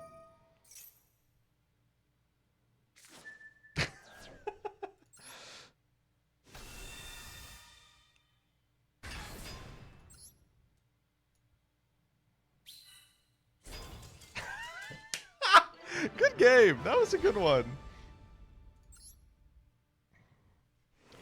Undefeated on this strategy so far. I'm telling you, it's pretty good. All right, while my opponent was fumbling, I looked up the combo. So I think I recall the combo, and it all starts with finding Supreme King Dragon Dark Worm. So we just have to do that. Bro, my game bugged and I couldn't make Baron. Stop laughing. True. Oh, we found Dark Worm. Damn, this is a nice hand. Holy. All right, Dragon Shrine.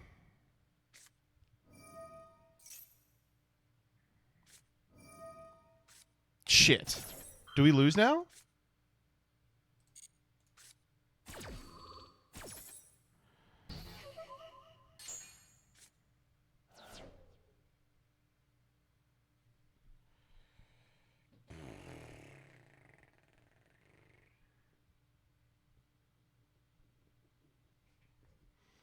You can set up the trap. How the fuck do we... Oh, I see. Wait, but that doesn't matter because we're going to have our main deck target in the fucking scale.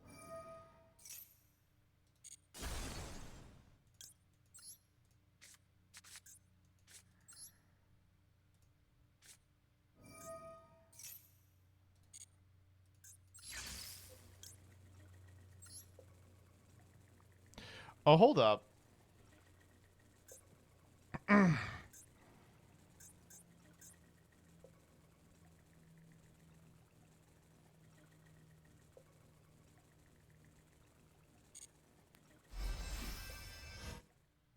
7+3 Baron. True.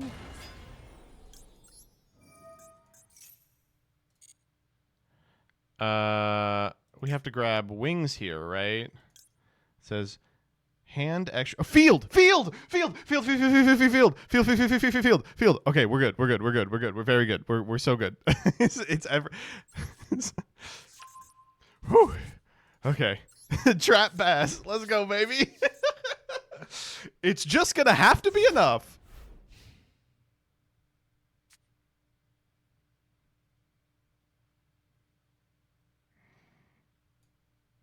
Oh, the trap's not gonna work. The trap's not gonna work. Oh, yeah, huh? You people know nothing about pendulums. You don't know a single goddamn thing about a pendulum monster.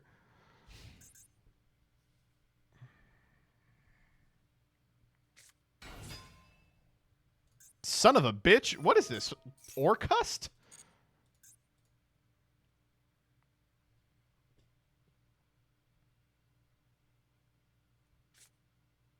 It literally is. It literally is. I wonder if I want to let them go off here.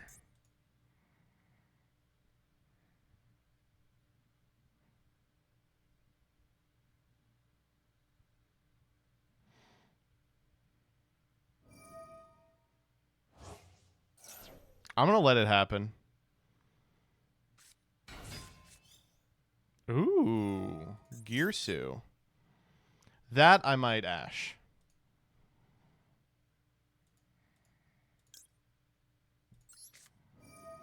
This is enough follow-up, so we might just want to just chill here. I wonder if it's worth gunning the trap this second.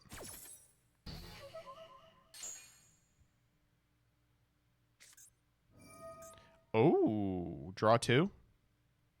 Oh, please take. Oh, please pick take. Wait, don't pick take. Draw 2. Okay, thank God.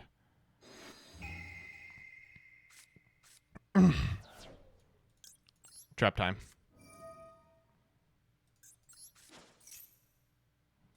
Come to the field.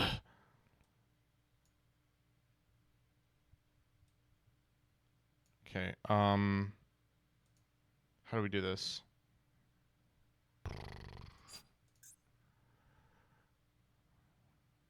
Okay. 1, 2, 3.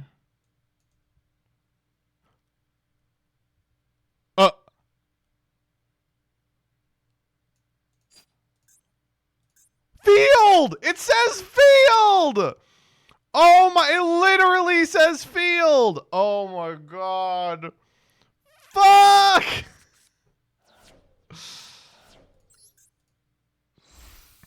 Oh my God. It's not a monster. You can use... Do you Oh my... Do you understand how many spells let you use pendulum scales as fusion material? There's one of them in the meta. Oh my God.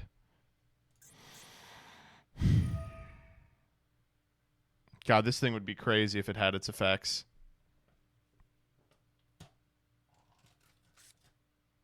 Have you read Triantis or Pendulum Fusion? What do you think the answer to that one is? Have you read Triantis or Pendulum Fusion? No, I haven't.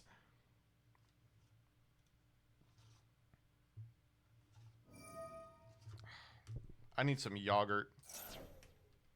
This is annoying.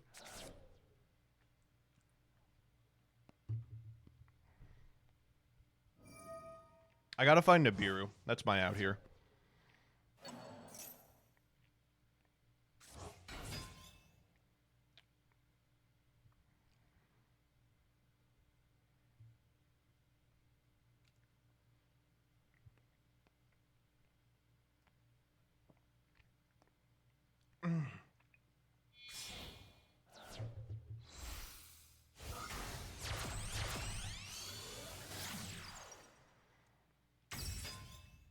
Come on.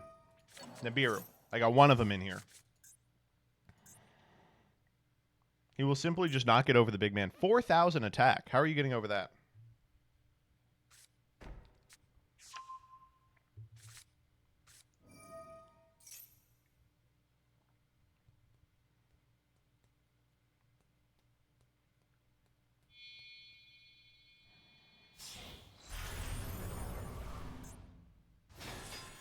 Oh my god, I'm so good at Yu-Gi-Oh! Holy shit, I'm insane! Wait, I'm so fucking good! I'm so good! Wait, I'm a genius. I'm so smart. Okay. Ugh. Yeah, let's keep going. Mm-hmm. Yeah, so it's fine.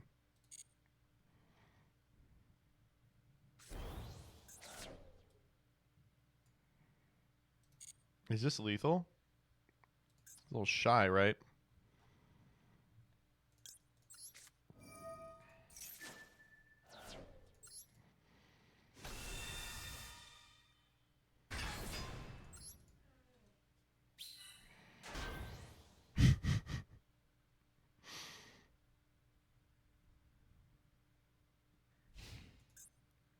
Raremuck says, the line here was Magician search Wings, Wings search Darkworm, Darkworm search Magician, end on IP Vortex. But we're not playing IP. Then that wasn't the line! The line here was normal summon Snake Eye Ash, but LOL, we're not playing that. Oh my god. Okay. Get me Darkworm. Got an Ash for me? There's no way they have an Ash for me. Oh, they're just doing Orcus shit now. Harp Horror for...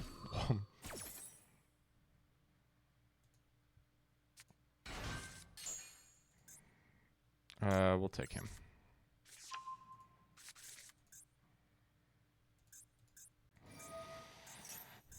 Okay, so we do have to worry about Dingirsu, right? This shit isn't once per turn? Did you know Rev is not a once per turn? Today I learned.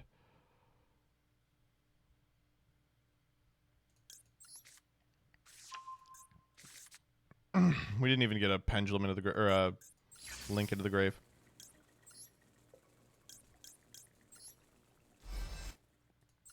Okay, now we just kill him.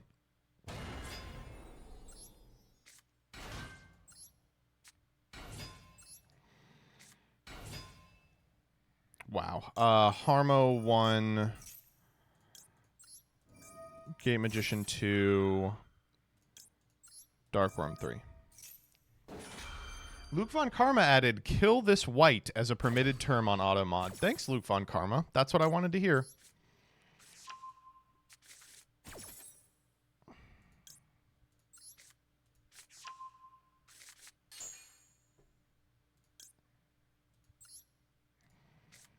Wow, she can get Supreme King Gate. That's crazy. Okay, what do we want to do here? We just make Apo. How are we outing this card? SD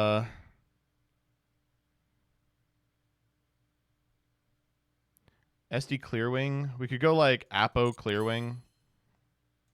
Walk. Did we normal? We didn't. Apo Clearwing is how much?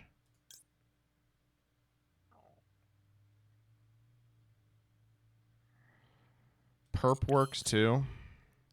You're right, it does. Summon Vortex to out it. Funny.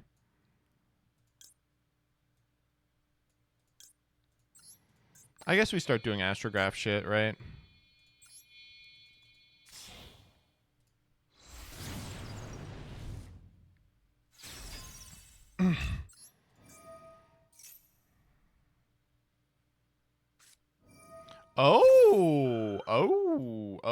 Okay. All right.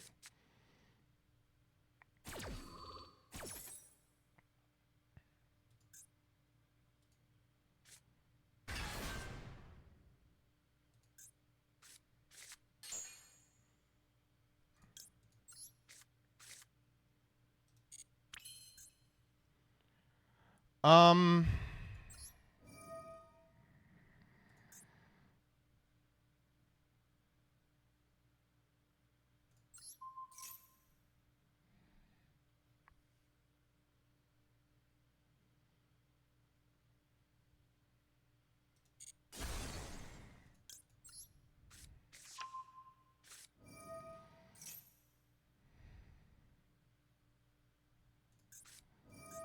Ashing the heavy metal foe's Electromite draw. I'm good.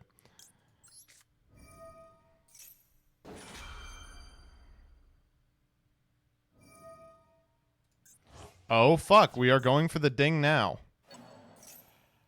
I don't think there's a good ding here, though. I could be wrong. This shit would have never happened in the TCG. That's what I'm saying!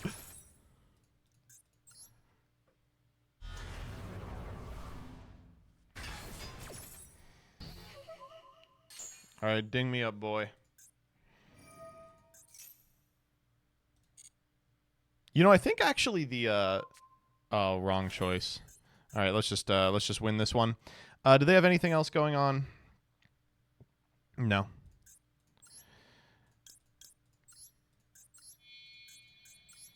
Send him to prison.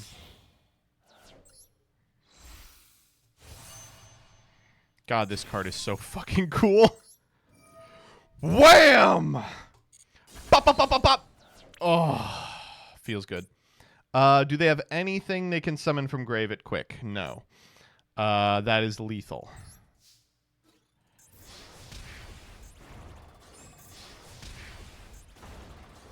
See, chat? We won. It all worked out in the end. That means we made every correct choice on the way there. I'm resolving the trap today. We're going to resolve the trap. Oh, is Doug ready? Oh, didn't realize this until I sat down. My area has no internet today because of a big storm.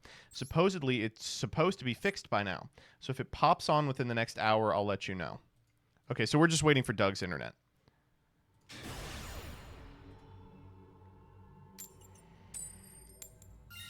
Please, can we open the trap? I just want to do the trap once, please.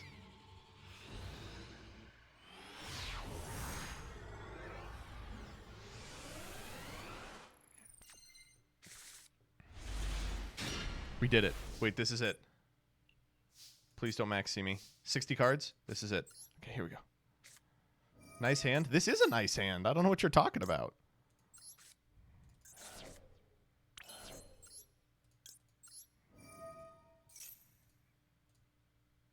Okay, they're letting me do it.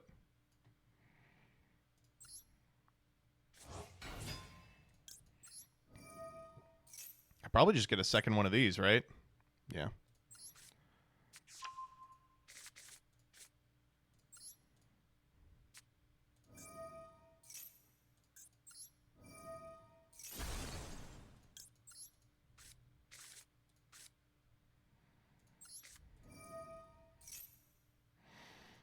Here we send Clear Wing Synchro. No! Please! No!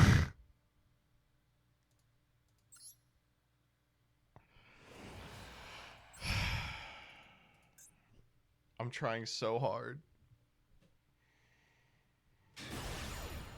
I'm in my fucking rank up. Please let me summon Zark. Please let me summon Zark.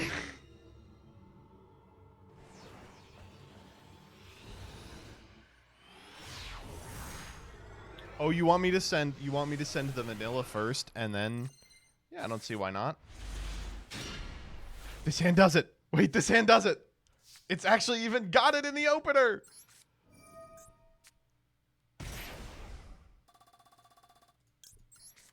Please max see me. Oh my god, please max see me at resolution. Please, I'm begging you.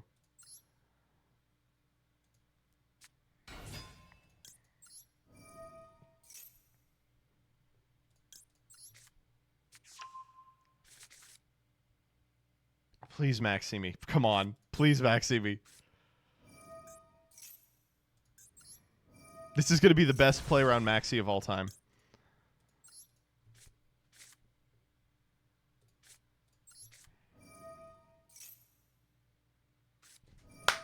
Yes.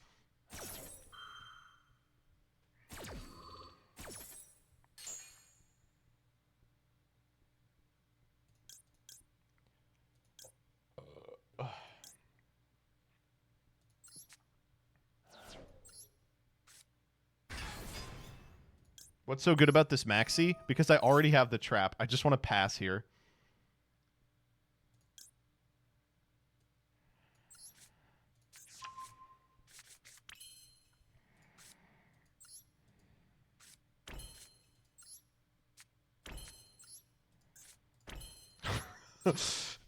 Go ahead.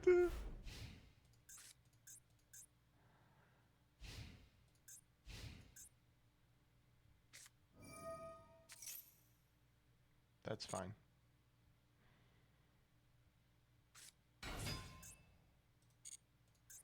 EXO? God, I hope it's EXO. What the fuck? I probably popped this. Yeah, I'm gonna pop this. Fuck it.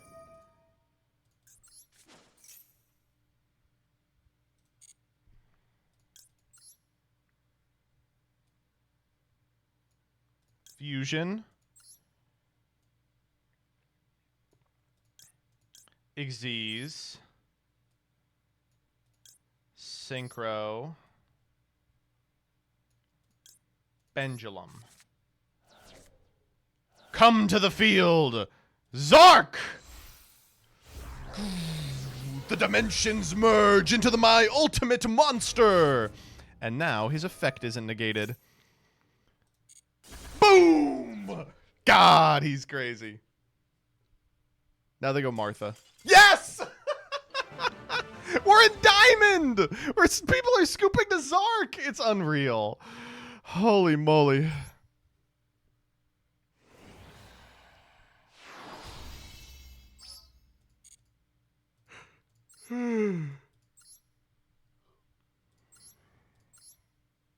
Of course. Oh my god, wait, I said of course. That was Spriggan's. I was like, yes, EXO, of course. Oh my god. This deck's crazy. Alright, so...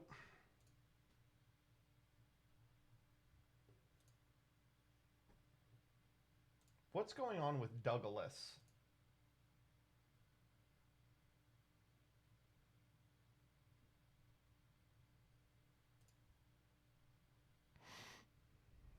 He left like all men. That's true. That's actually true. Do you guys want to... you know, we could do the solo mode. We haven't gotten a chance to do that yet. Yeah, let's do that. Do the event. We've done the event. It's over. I need the locked-in Leo Drake.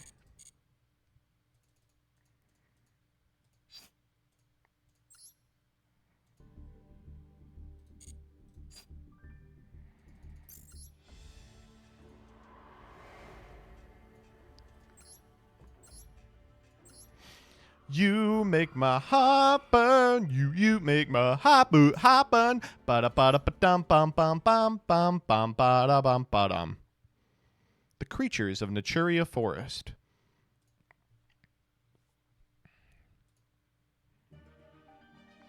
On this planet, there is a woodland stretching far over the horizon, Naturia Forest. It is a vast, fertile region home to bugs, plants, stones, and other creatures given life by the Earth itself. You're not special. We're all fucking given life by the Earth itself. There are no wars here, and rarely are there disturbances, save for the occasional human wandering in. The forest inhabitants are peaceful and always try to avoid conflict. The Naturia have reshaped the vegetation to block passage to the forest, and the rock Naturia have closed off the cliffs and holes to create a path. in order to lead the wandering humans away from the heart of the forest and prevent them from going deeper into the forest. Good sentence. Now and again, when an innocent child strays in, the Naturia kill them. Not all who stray into the forest are pure in their intentions. Some scoundrels are scheming to steal away a part of the forest keeper's body. It is said the power within it would raise a man's strength unto that of a god. The power within. The power within. It is an ingredient in a miracle elixir that grants eternal life and cures all disease. The sum it would fetch would be too great to spend in 3 lifetimes. Having placed their faith in these dubious whisperings, they have trespassed deep into the forest. The inhabitants of the forest show no mercy to the ignoble High Knight Lodsolin, but the non-violent Naturia have their ways of roughing up intruders and encouraging them to go back from whence they came. All right, we're going to get to see anarcho-pacifism in action. That said, the Naturia do not wish to maim or kill anybody, but they'll do it. The parched intruders reached out to take a bite of Naturia's strawberry, but hidden in the fruit's shadow is the prick. Okay. The intruders fled in surprise, only to be caught in the web of Naturia's spider fang.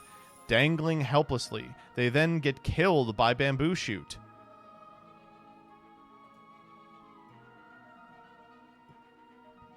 What are we doing here? Is there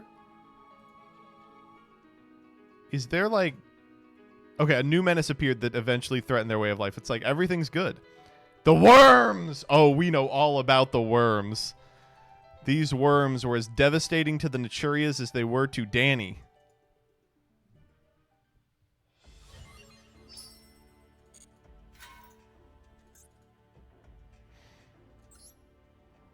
You got to do the voice of Naturia Cliff. Stromberg. The making out with Marzipan is totally awesome. What makes a Naturia deck unique? Oh god, they're gonna make us play Naturia Runic. Oh yes, it's using the flute BGM. Look at Leo Drake up there. He's locked in. He is locked the fuck in.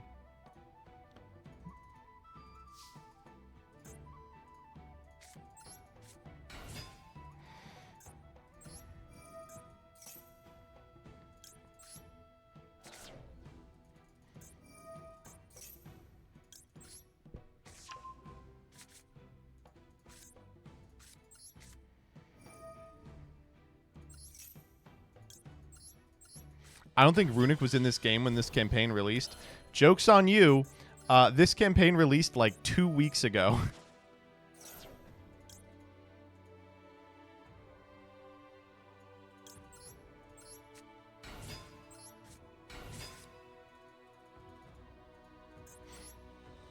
Naturia Barkion. Let's get some barking going in chat.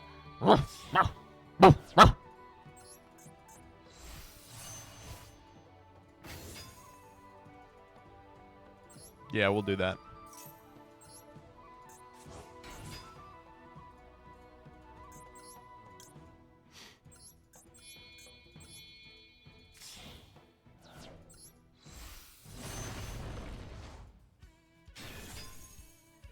Oh, that's the keycard theme. Bum, bum. Mirror Force. Yeah, nice Mirror Force, dumbass. Bark. Bark. Bark.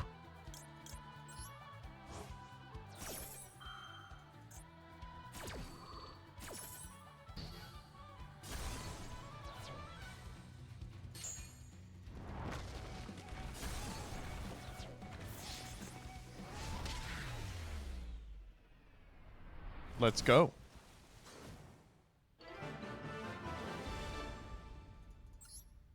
Showdown of the gnarliest. All right, let's now do the duel. Oh, look at that. Those are beautiful.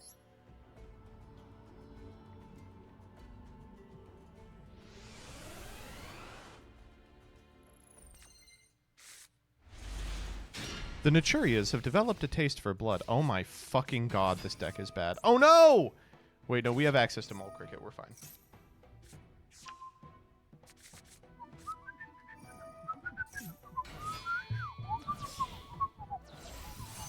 Oh, fuck. Maybe we're not fine.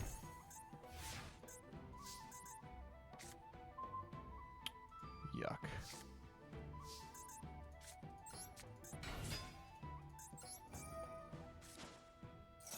Oh, thank God. Okay.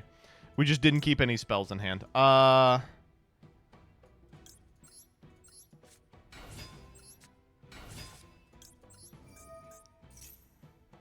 are we sending to the graveyard here?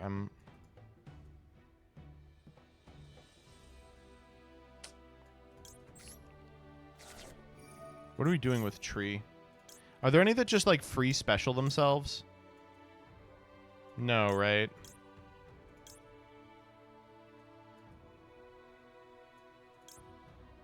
Oh, Hydrangea.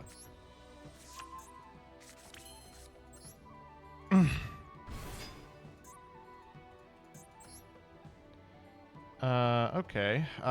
So we have a 4 and a 2 and a 5. So we can summon any 6s or 9s, and we'd prefer it to be a 9. Hey, Leo Drake seems okay. And the 6s are kind of mid. No, Barkion's alright. Let's do Barkion.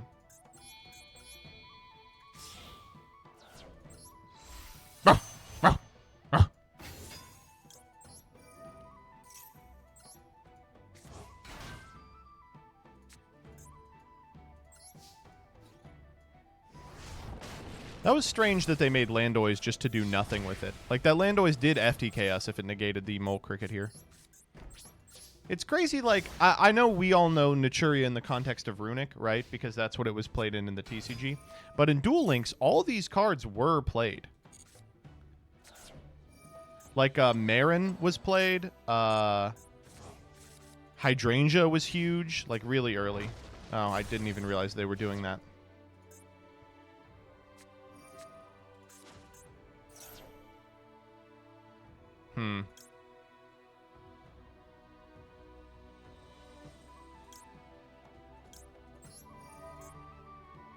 Stag Beetle, Pumpkin. Oh, Stag Beetle. That was the card, man. Normal Pumpkin, normal Stag Beetle. Fuck.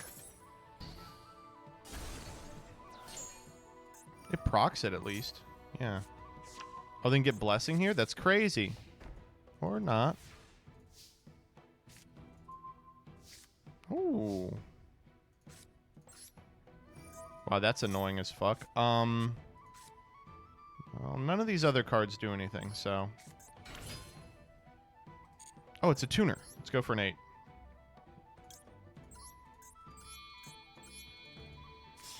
Ah, Crap Dragon. Naturia with Beatdown. Those were the good old days, weren't they ever? Maybe we pop, like, the field spell in the back row. We know it's Blessing.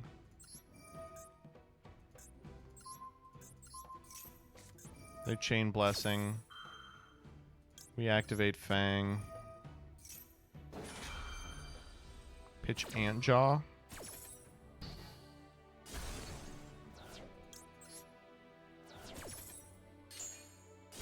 Damn, I wish it didn't also destroy that because it would proc there. We're just a little off lethal. Cherries! Pink Reaper reference?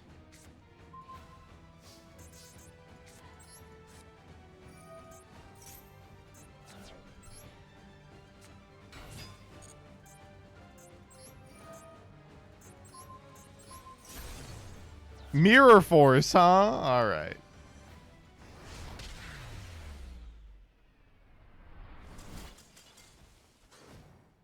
This deck is fun. I just wish it was a little better.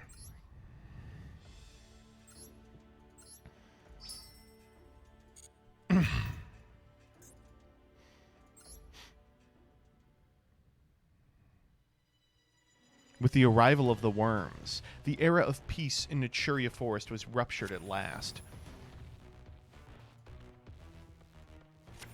The worms did not cease. Their numbers grew by the day.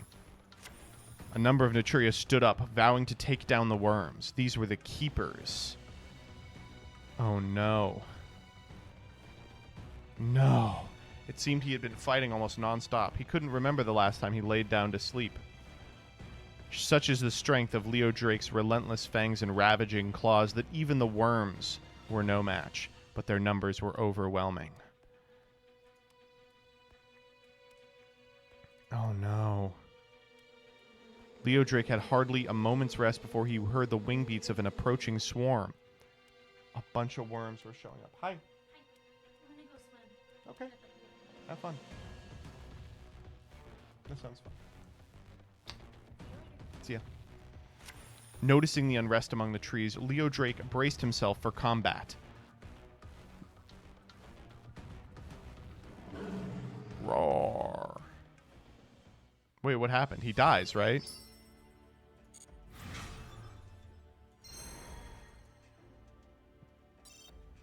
Don't we know he dies? Good. The unlock condition is you have to have his face. Oh my god.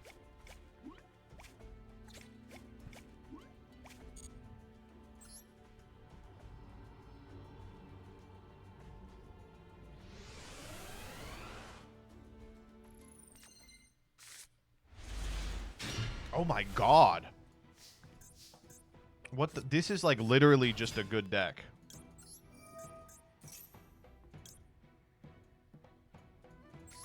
Oh, that was wrong. That was wrong.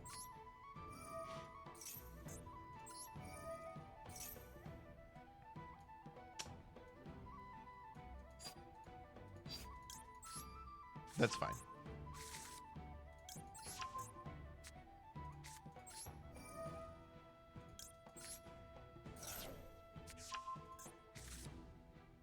Blessing. Oh, I saw the... thought it might have been blessing. Put the pussy in a sarcophagus.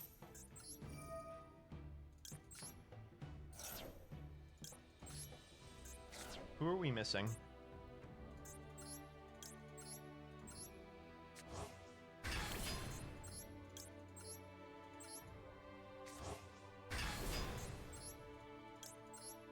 Kebasenuf. Oh my god, we have Giant Trainer in here.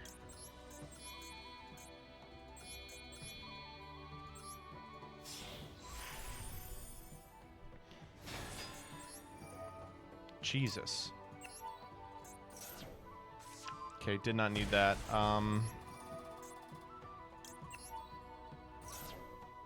Oh shit. That's annoying. I'm gonna filter the draw just a little bit.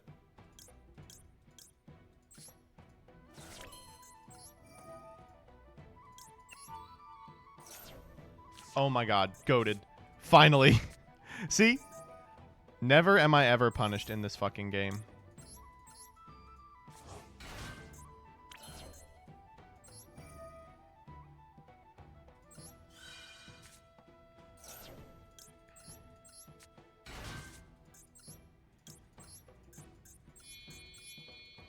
This is dope as fuck.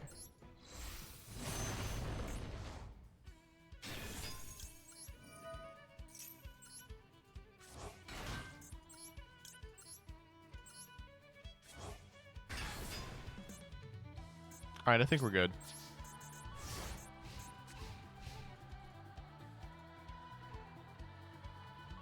Calamity lock them? I didn't realize you could until I saw the Crimson Dragon in the extra.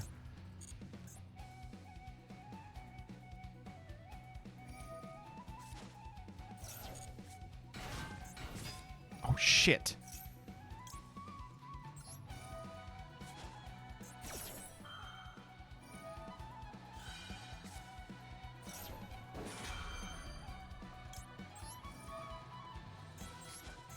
I'm fighting for it. Oh, wait, it's not once per turn! Fuck! I'm bad. I'm not smart.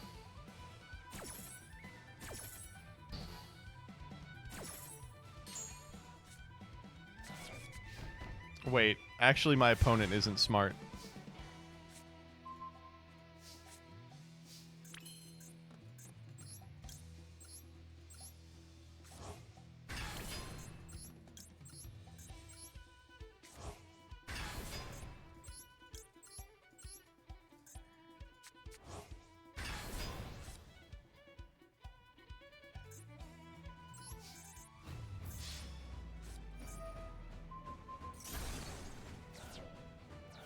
That does not do what you want. Holy shit.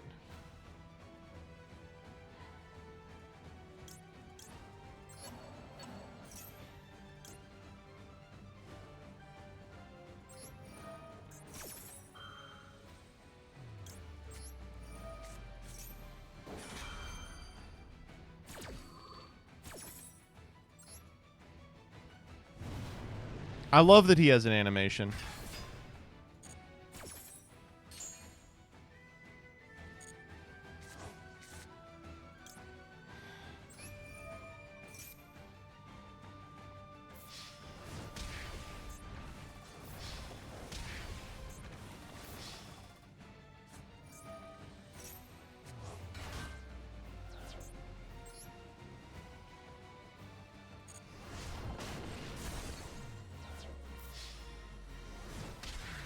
The horse monsters, it is so shocking that they exist in any capacity.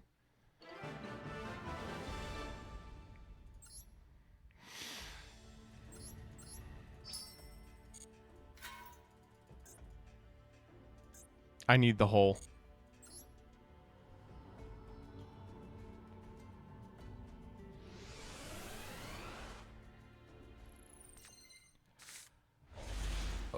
Oh, fuck.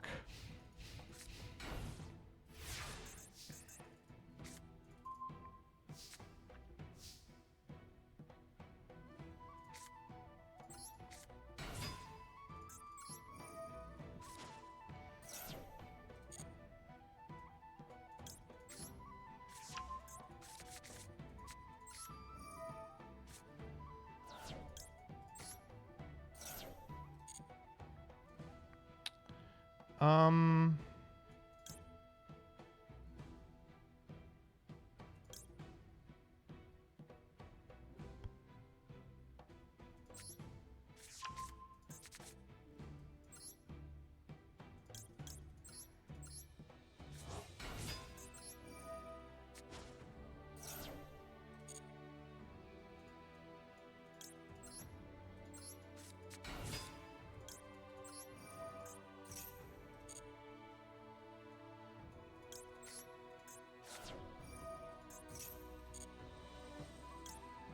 Naturia Dick Vein, I think, is the card here.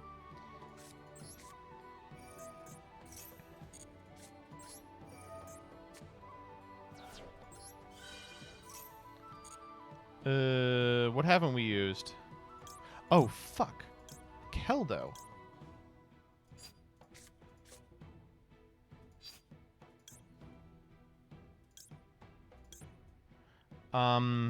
Let's get this guy.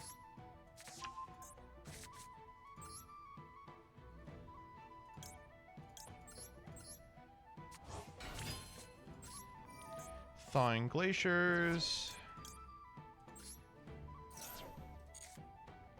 Good draw.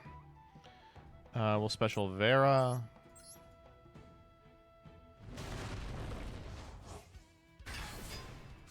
Blessing. You. I guess we go Naturia Beast here.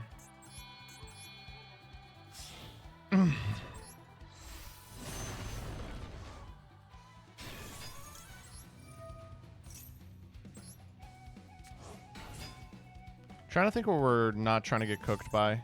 Probably Mirror Force. That's going to be annoying.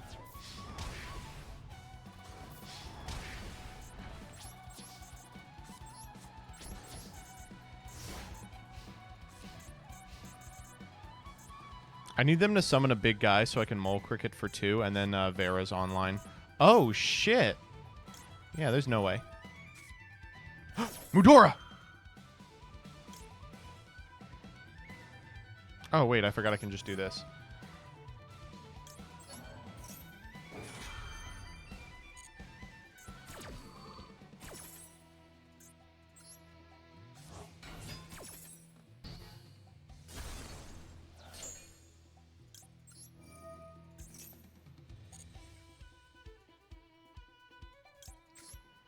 Vera is so good. It's so depressing that this card has never had a home. Like, Vera is such a sick-ass card.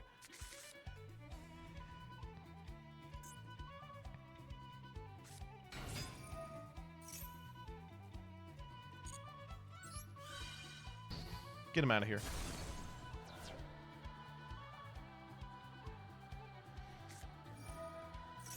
Okay. I'm on board. Con. Fuck, there's no way. Get him out. That was every Camella in the deck. Briefly, Verns with a Shizu was a bombastic deck. It was cool, but unfortunately it competed with Tyr, obviously, so...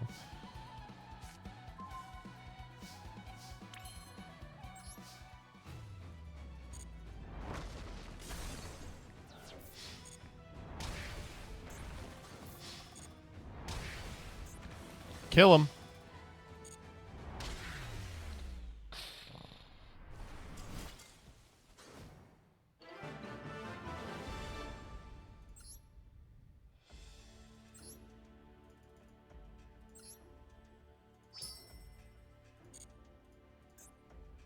What do we get for doing our own deck? Nothing. Literally nothing.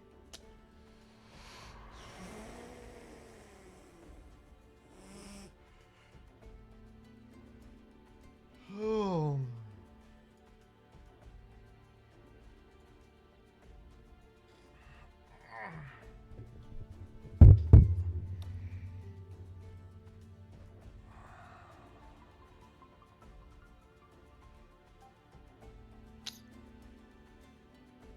I don't know.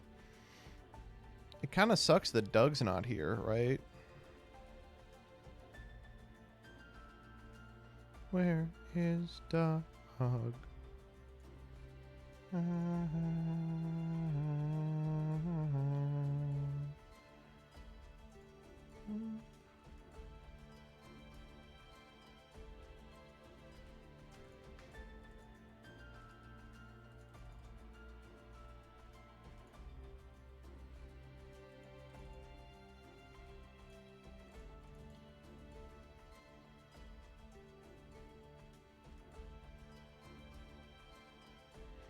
I guess I'll go pee-pee, and then we'll see if he's back.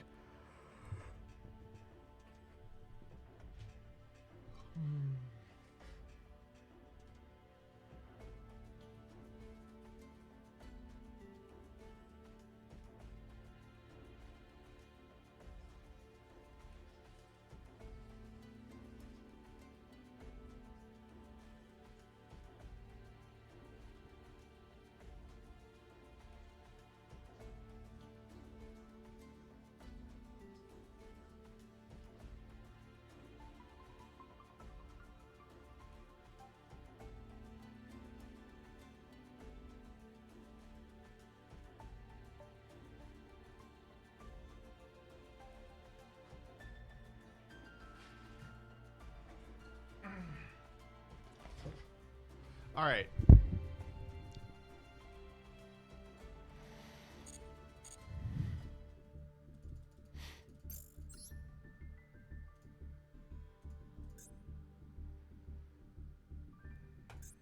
We're going to do one more of the Zark duels, and then if he's not done by then, we're going to call it.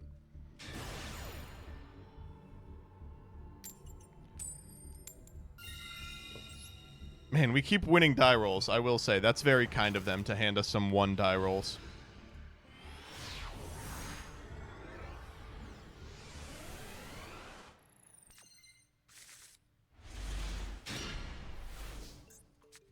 This does it.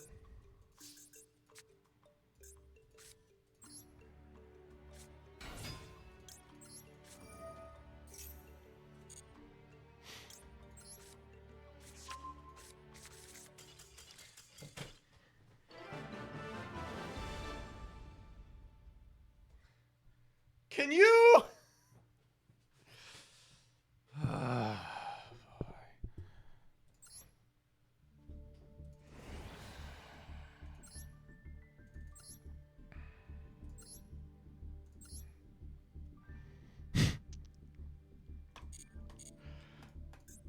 Branded. Look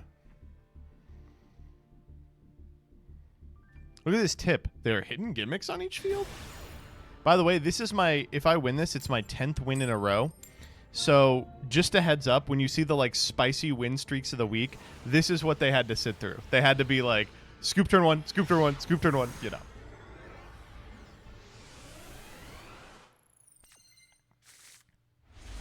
Uh-oh. This is a very losable hand. Fucking hell. Noid, I'm hoping. Oh my fucking god. What? Yeah, nice fucking reasoning, asswipe. Excellent reasoning, you dunder. Okay, alright.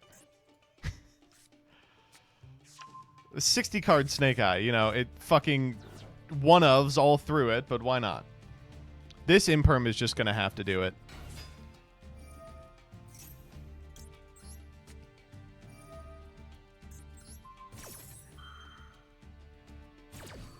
Alright. I just need them to not have extension in their 60 card deck. Who knows? Maybe they're on... Oh. Maybe they're on Noid before it's legal. Popped from hand? What'd they pop? Poplar from hand.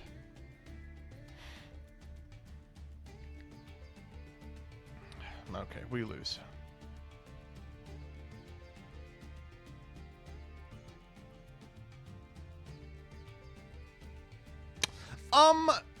Do we lose?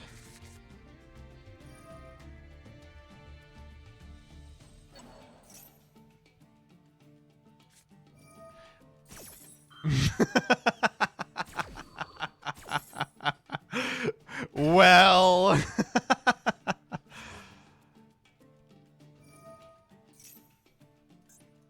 Ah, that's annoying. 60 card.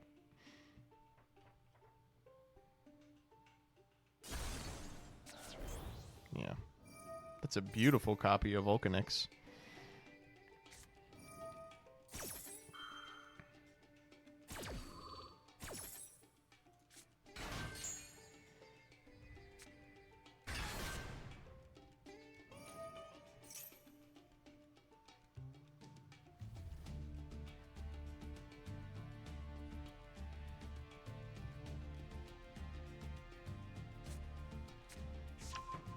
Still going for Sank here. Okay.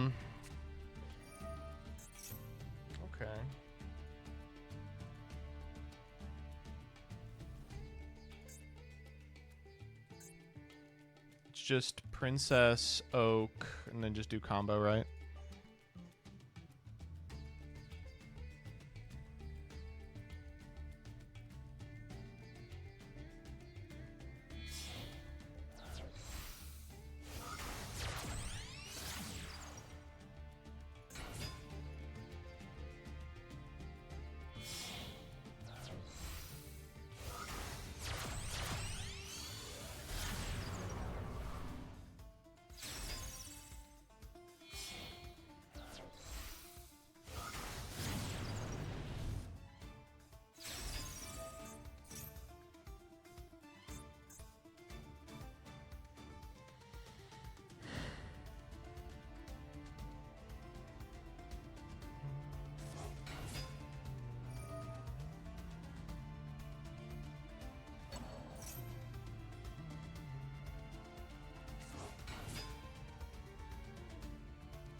Maybe.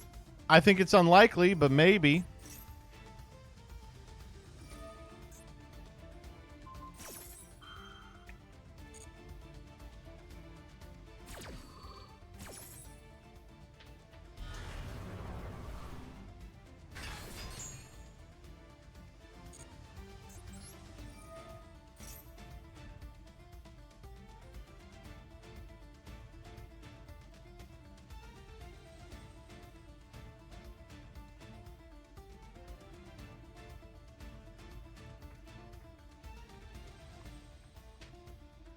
They may be thinking about making an Apo here. Oh.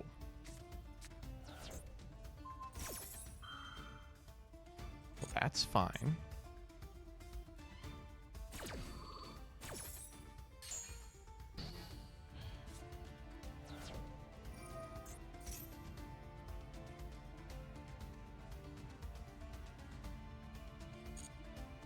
Am I missing something? What are they sending? Snake Eyes Flamberge Dragon.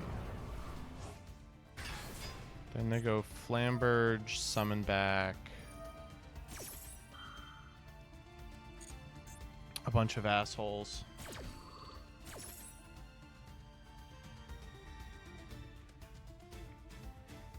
That's okay.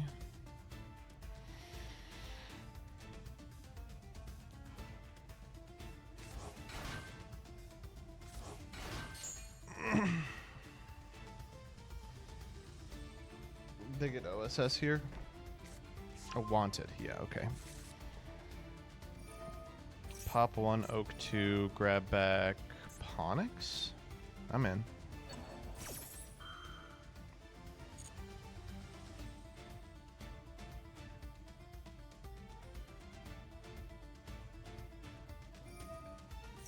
Oh, fuck. Why are we doing this now?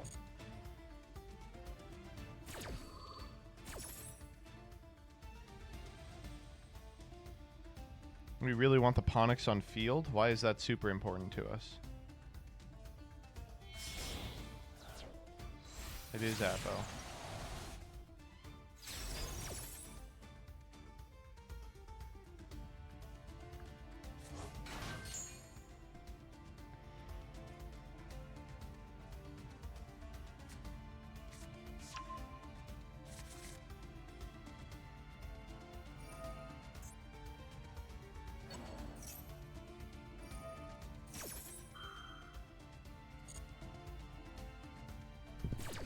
Talents would go crazy here.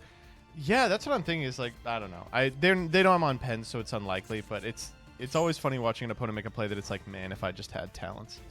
All right, let's try it out.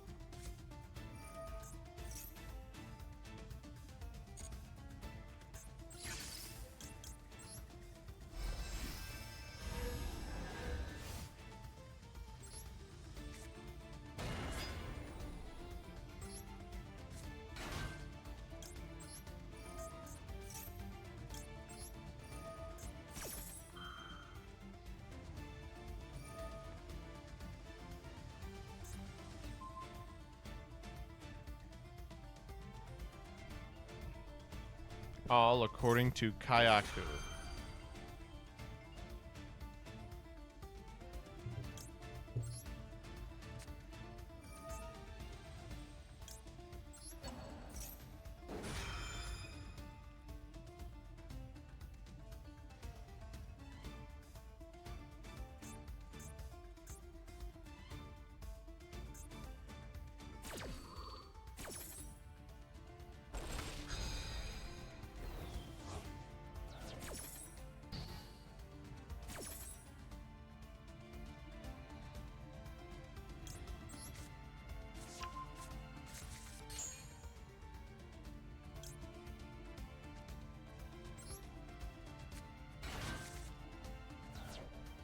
Now what do we do?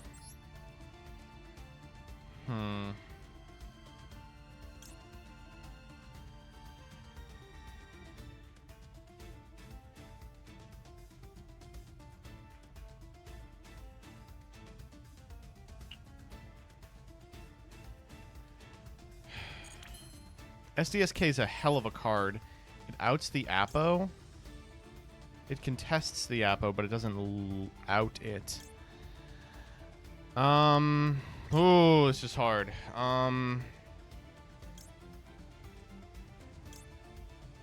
If we had a way to chain block, this SDSK would go crazy. We could go SDSK, they negate, we go combat, walk over the Little Knight, and we can try and clean up in main phase 2. We'll try that.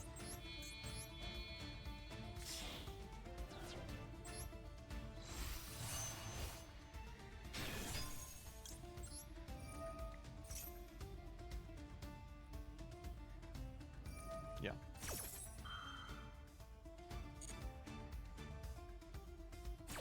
It's going to be a hell of a battle phase.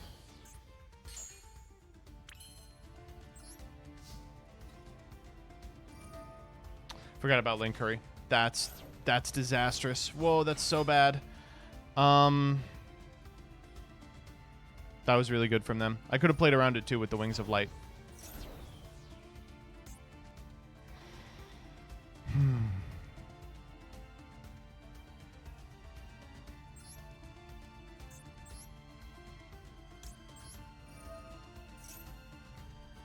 This was fucked up. I still could have done it. No, there's no way to do it.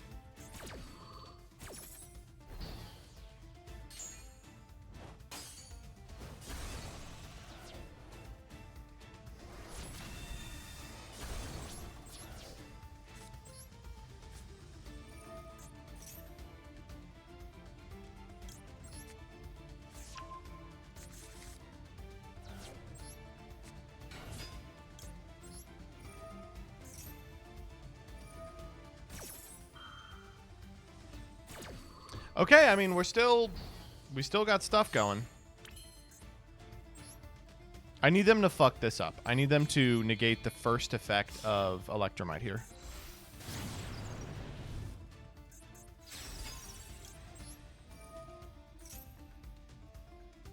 Eh.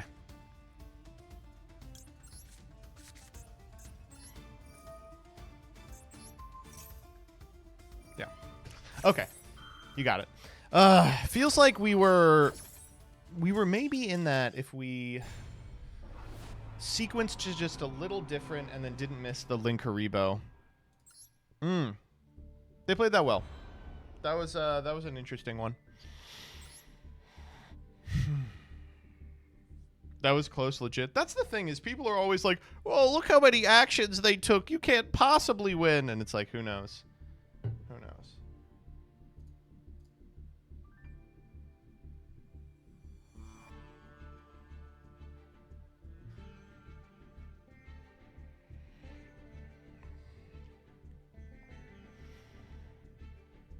I feel like they should have just endboarded into Sunlight Wolf Kieran instead of SP. Everyone wants to do that. All right, let's figure out where Zeef is. Yeah, it's not looking good. Fuck! Were we dead on the crackback? Yeah. They have Garunix and Grave, so all they have to do is pop any fire monster, which even the Amblo counts for this, and then they can trigger Garunix and send Kieran and summon a guy back, and then it's over.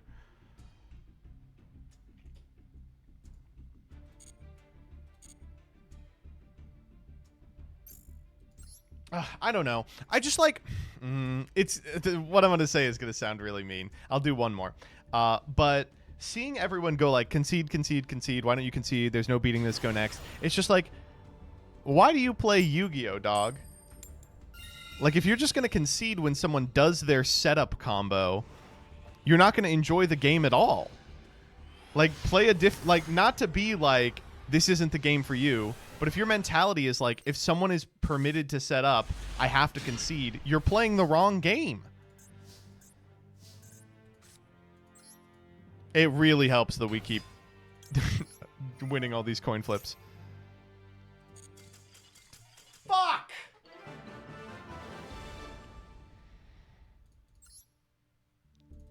MBT has that nah, I'd win mentality. It was not until I started getting consistent coaching that I developed this. But like, I would say the most important thing I learned from coaching is you actually are winning every single game you play. Like, like this game, we were maybe winning if we didn't fuck up that Link Haribo line. Like there's an argument that we were in it. people get in their head that like Yu-Gi-Oh is about two decks trying to YouTube combo past each other, and it's like, no, it really matters your ability to play the board of a Fire King Snake Eye deck. And frequently, you are going, like, if your deck is constructed correctly and you're not playing a dog shit archetype, you will be able to push through. I don't know. Master Duel specifically incentivizes you to pass go next. Maybe that's what it is people's brains are rotted by the ladder system.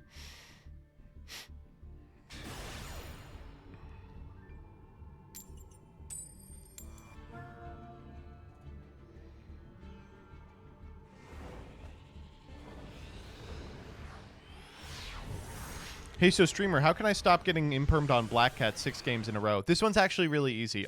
Play Snake Eyes. What's wrong with you? Fucking freak.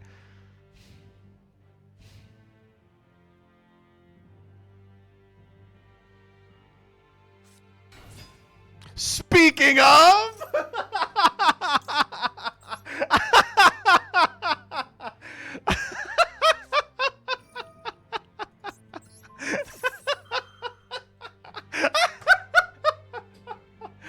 Oh, man.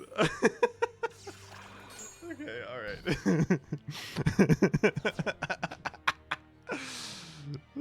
They could still do a lot. They could still do a lot. They had a response window, so they have a quick play.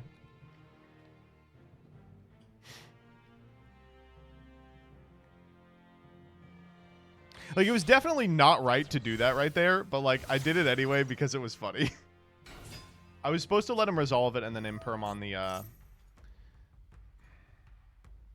the activation of the second effect, and now I have to ash this under the assumption that they don't have a second quick play, and if they do, I just lose. Ah!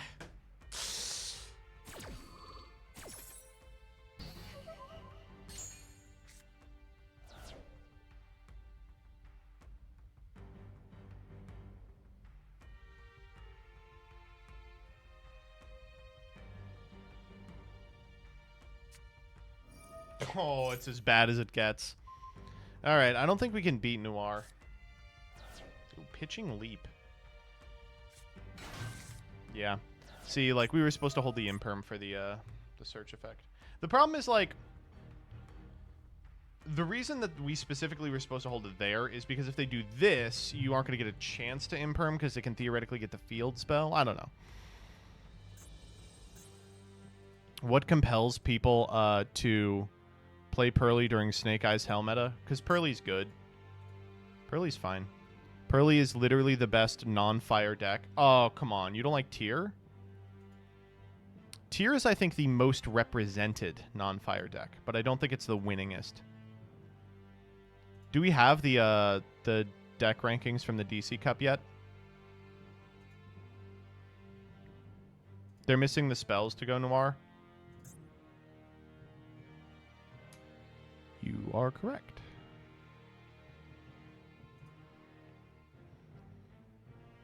No, they're fine. They go grab mi amigo. Go into Rechoncho. 1-2, mi amigo, quick play for 5.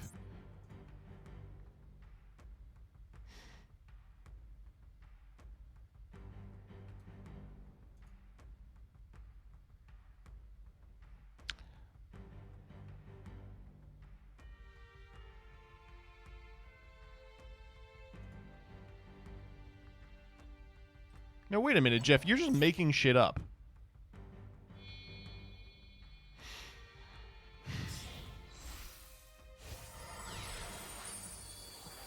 All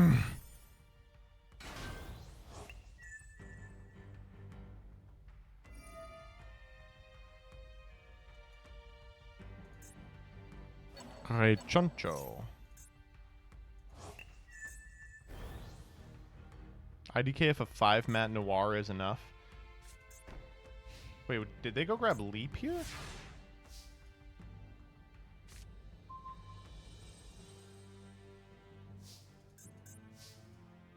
I'm a little confused as to what's going on.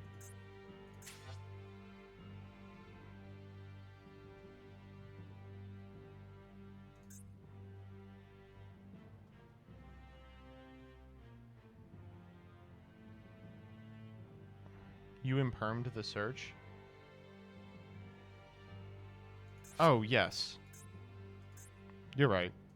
I'm actually goated. This is crazy. If we get impermed here, we're actually in kind of a rough spot. We should have led Scully for that reason.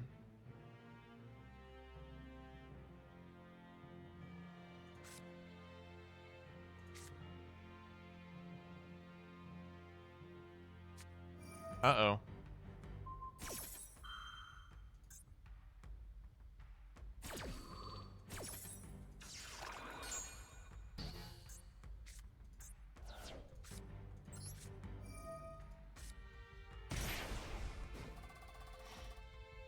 This is fine. How is this fine?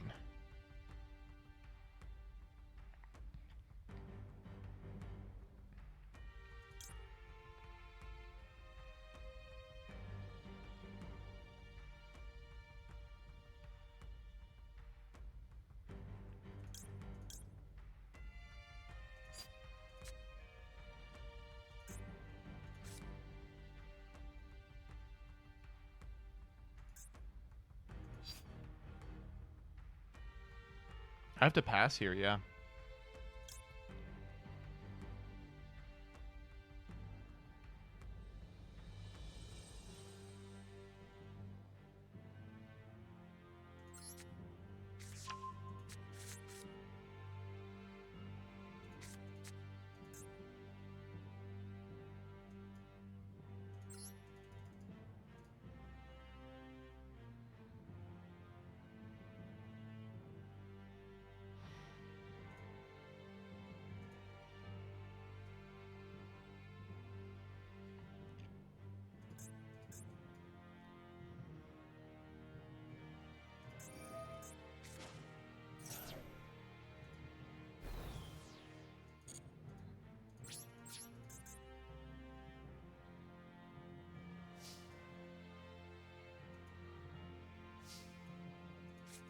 The Veiler here sort of fucked us. What fucked us about the Veiler?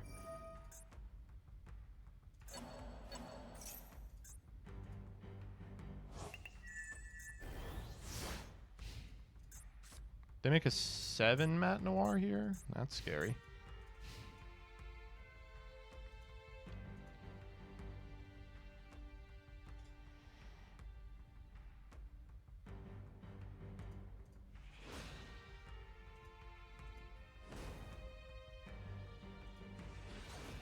Oh, if it was another scale? Yeah, I mean, that's just how it is.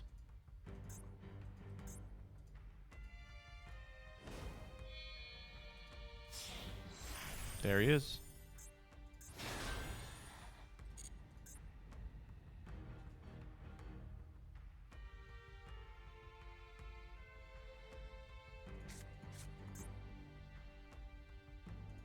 Why summon in defense? Yeah, I'm a little confused too. Because now, like, I get to keep the SDSK, right? It's pretty big. Oh. Why was normal summon Joker better? Because we can get the 1 scale harmonizing magician if they... Oh, you know what? Actually, that's a good question. Because then we have...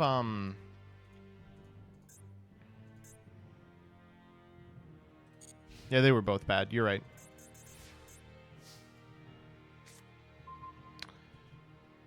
Right on time.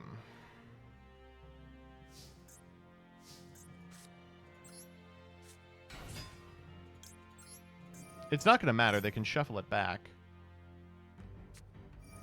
Holy...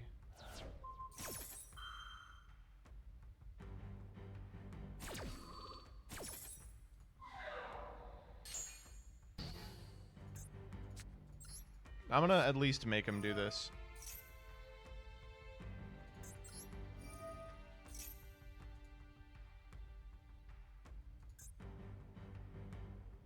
It's an and if you do. They have to do this.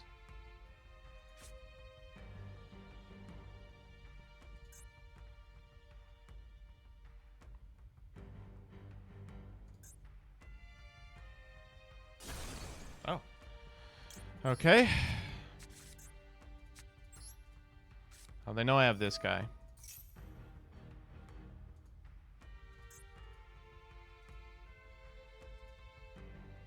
Puts him in a weird position. It's like they have to assume the card in hand is like a scale. It's like, which one are they taking?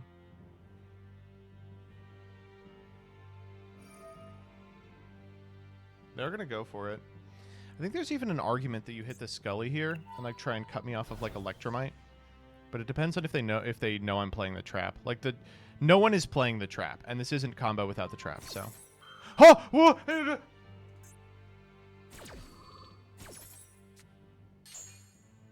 That was wrong.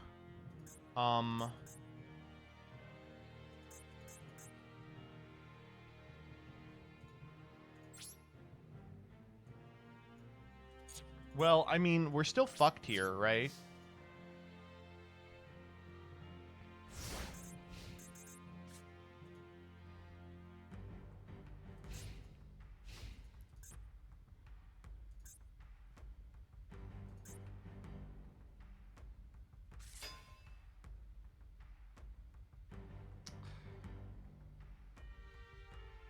Sucks that we have to do this now, I think.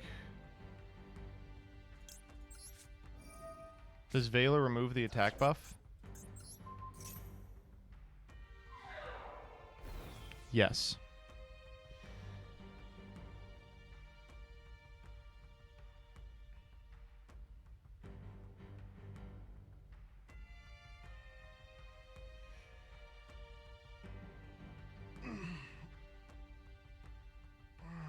Why is everybody in arms about him shuffling the scales?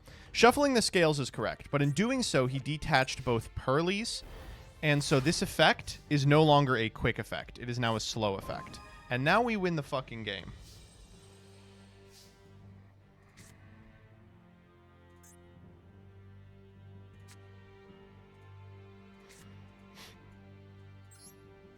This is a 1 scale? Oh, yeah. That's crazy, dude.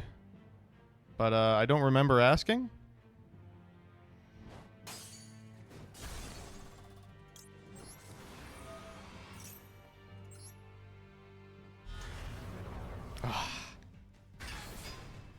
I will, you know what, actually? I will take a Pendysork. If you're offering, I will take a Pendysork. And what do you know? 225 bigger than 2,000. If anyone's wondering what the quick is here, he's thinking about per leap in the graveyard. Whew. And that could have been stopped by keeping the little Pearlies on. That entire sequence. Okay, so we want... We can go Gate Mage into... We have the 8, right?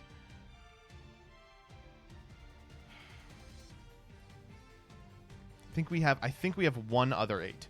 Oh, we shuffled it back even. We're fine.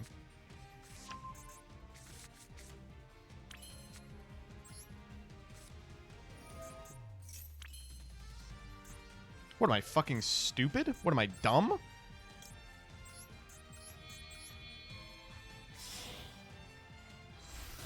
Why can't I do that?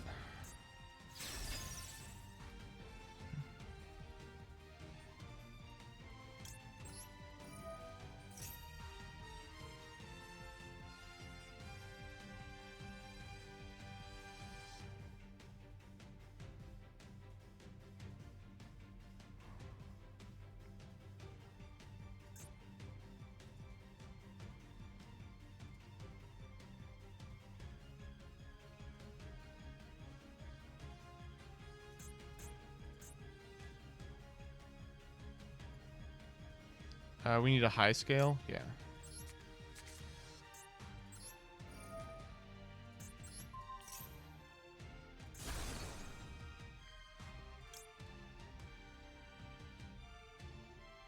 This shit is not once per turn.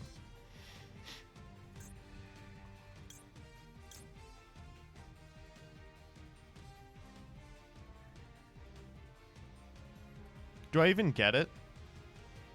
We get it, we summon it, we make Exceed the Pendulum. Yeah, we literally win.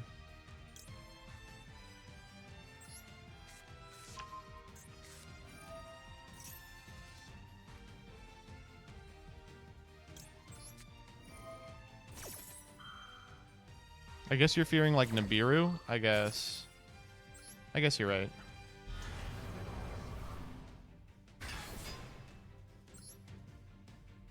Jesus Christ, man.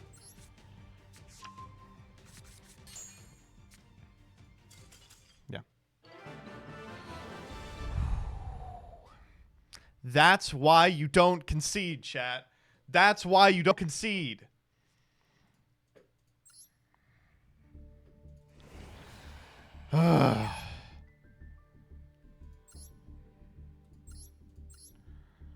We won this game, by the way. Your opponent can always be super stupid. Oh, man. Aw. Call Doug? No, he's... What do you mean call Doug? He's not around. Opponent professional pitcher. Literally true. Damn.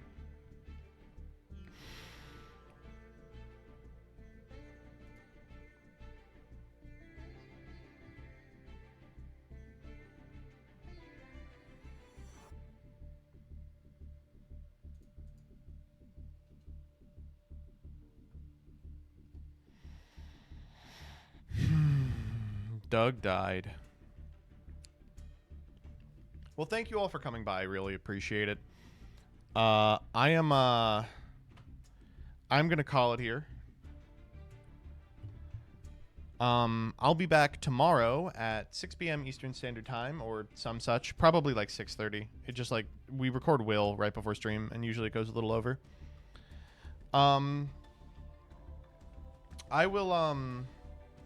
I will be doing a lot on that stream. We apparently will be doing this. I don't know if we... I'm going to have to talk to Doug. I don't know if I can do it on stream. But we're going to be doing, of course, duel-taining, the Twitter thread. We'll be watching Saga. Maybe we won't watch Saga to get a week behind, and we'll just play Doug during that period. Regardless, I'm heading out now. I'm going to throw you over to Emre, who is doing... He's actually doing... the 2010 duels, which is very funny. Everyone go say hi. Bye-bye. See you later.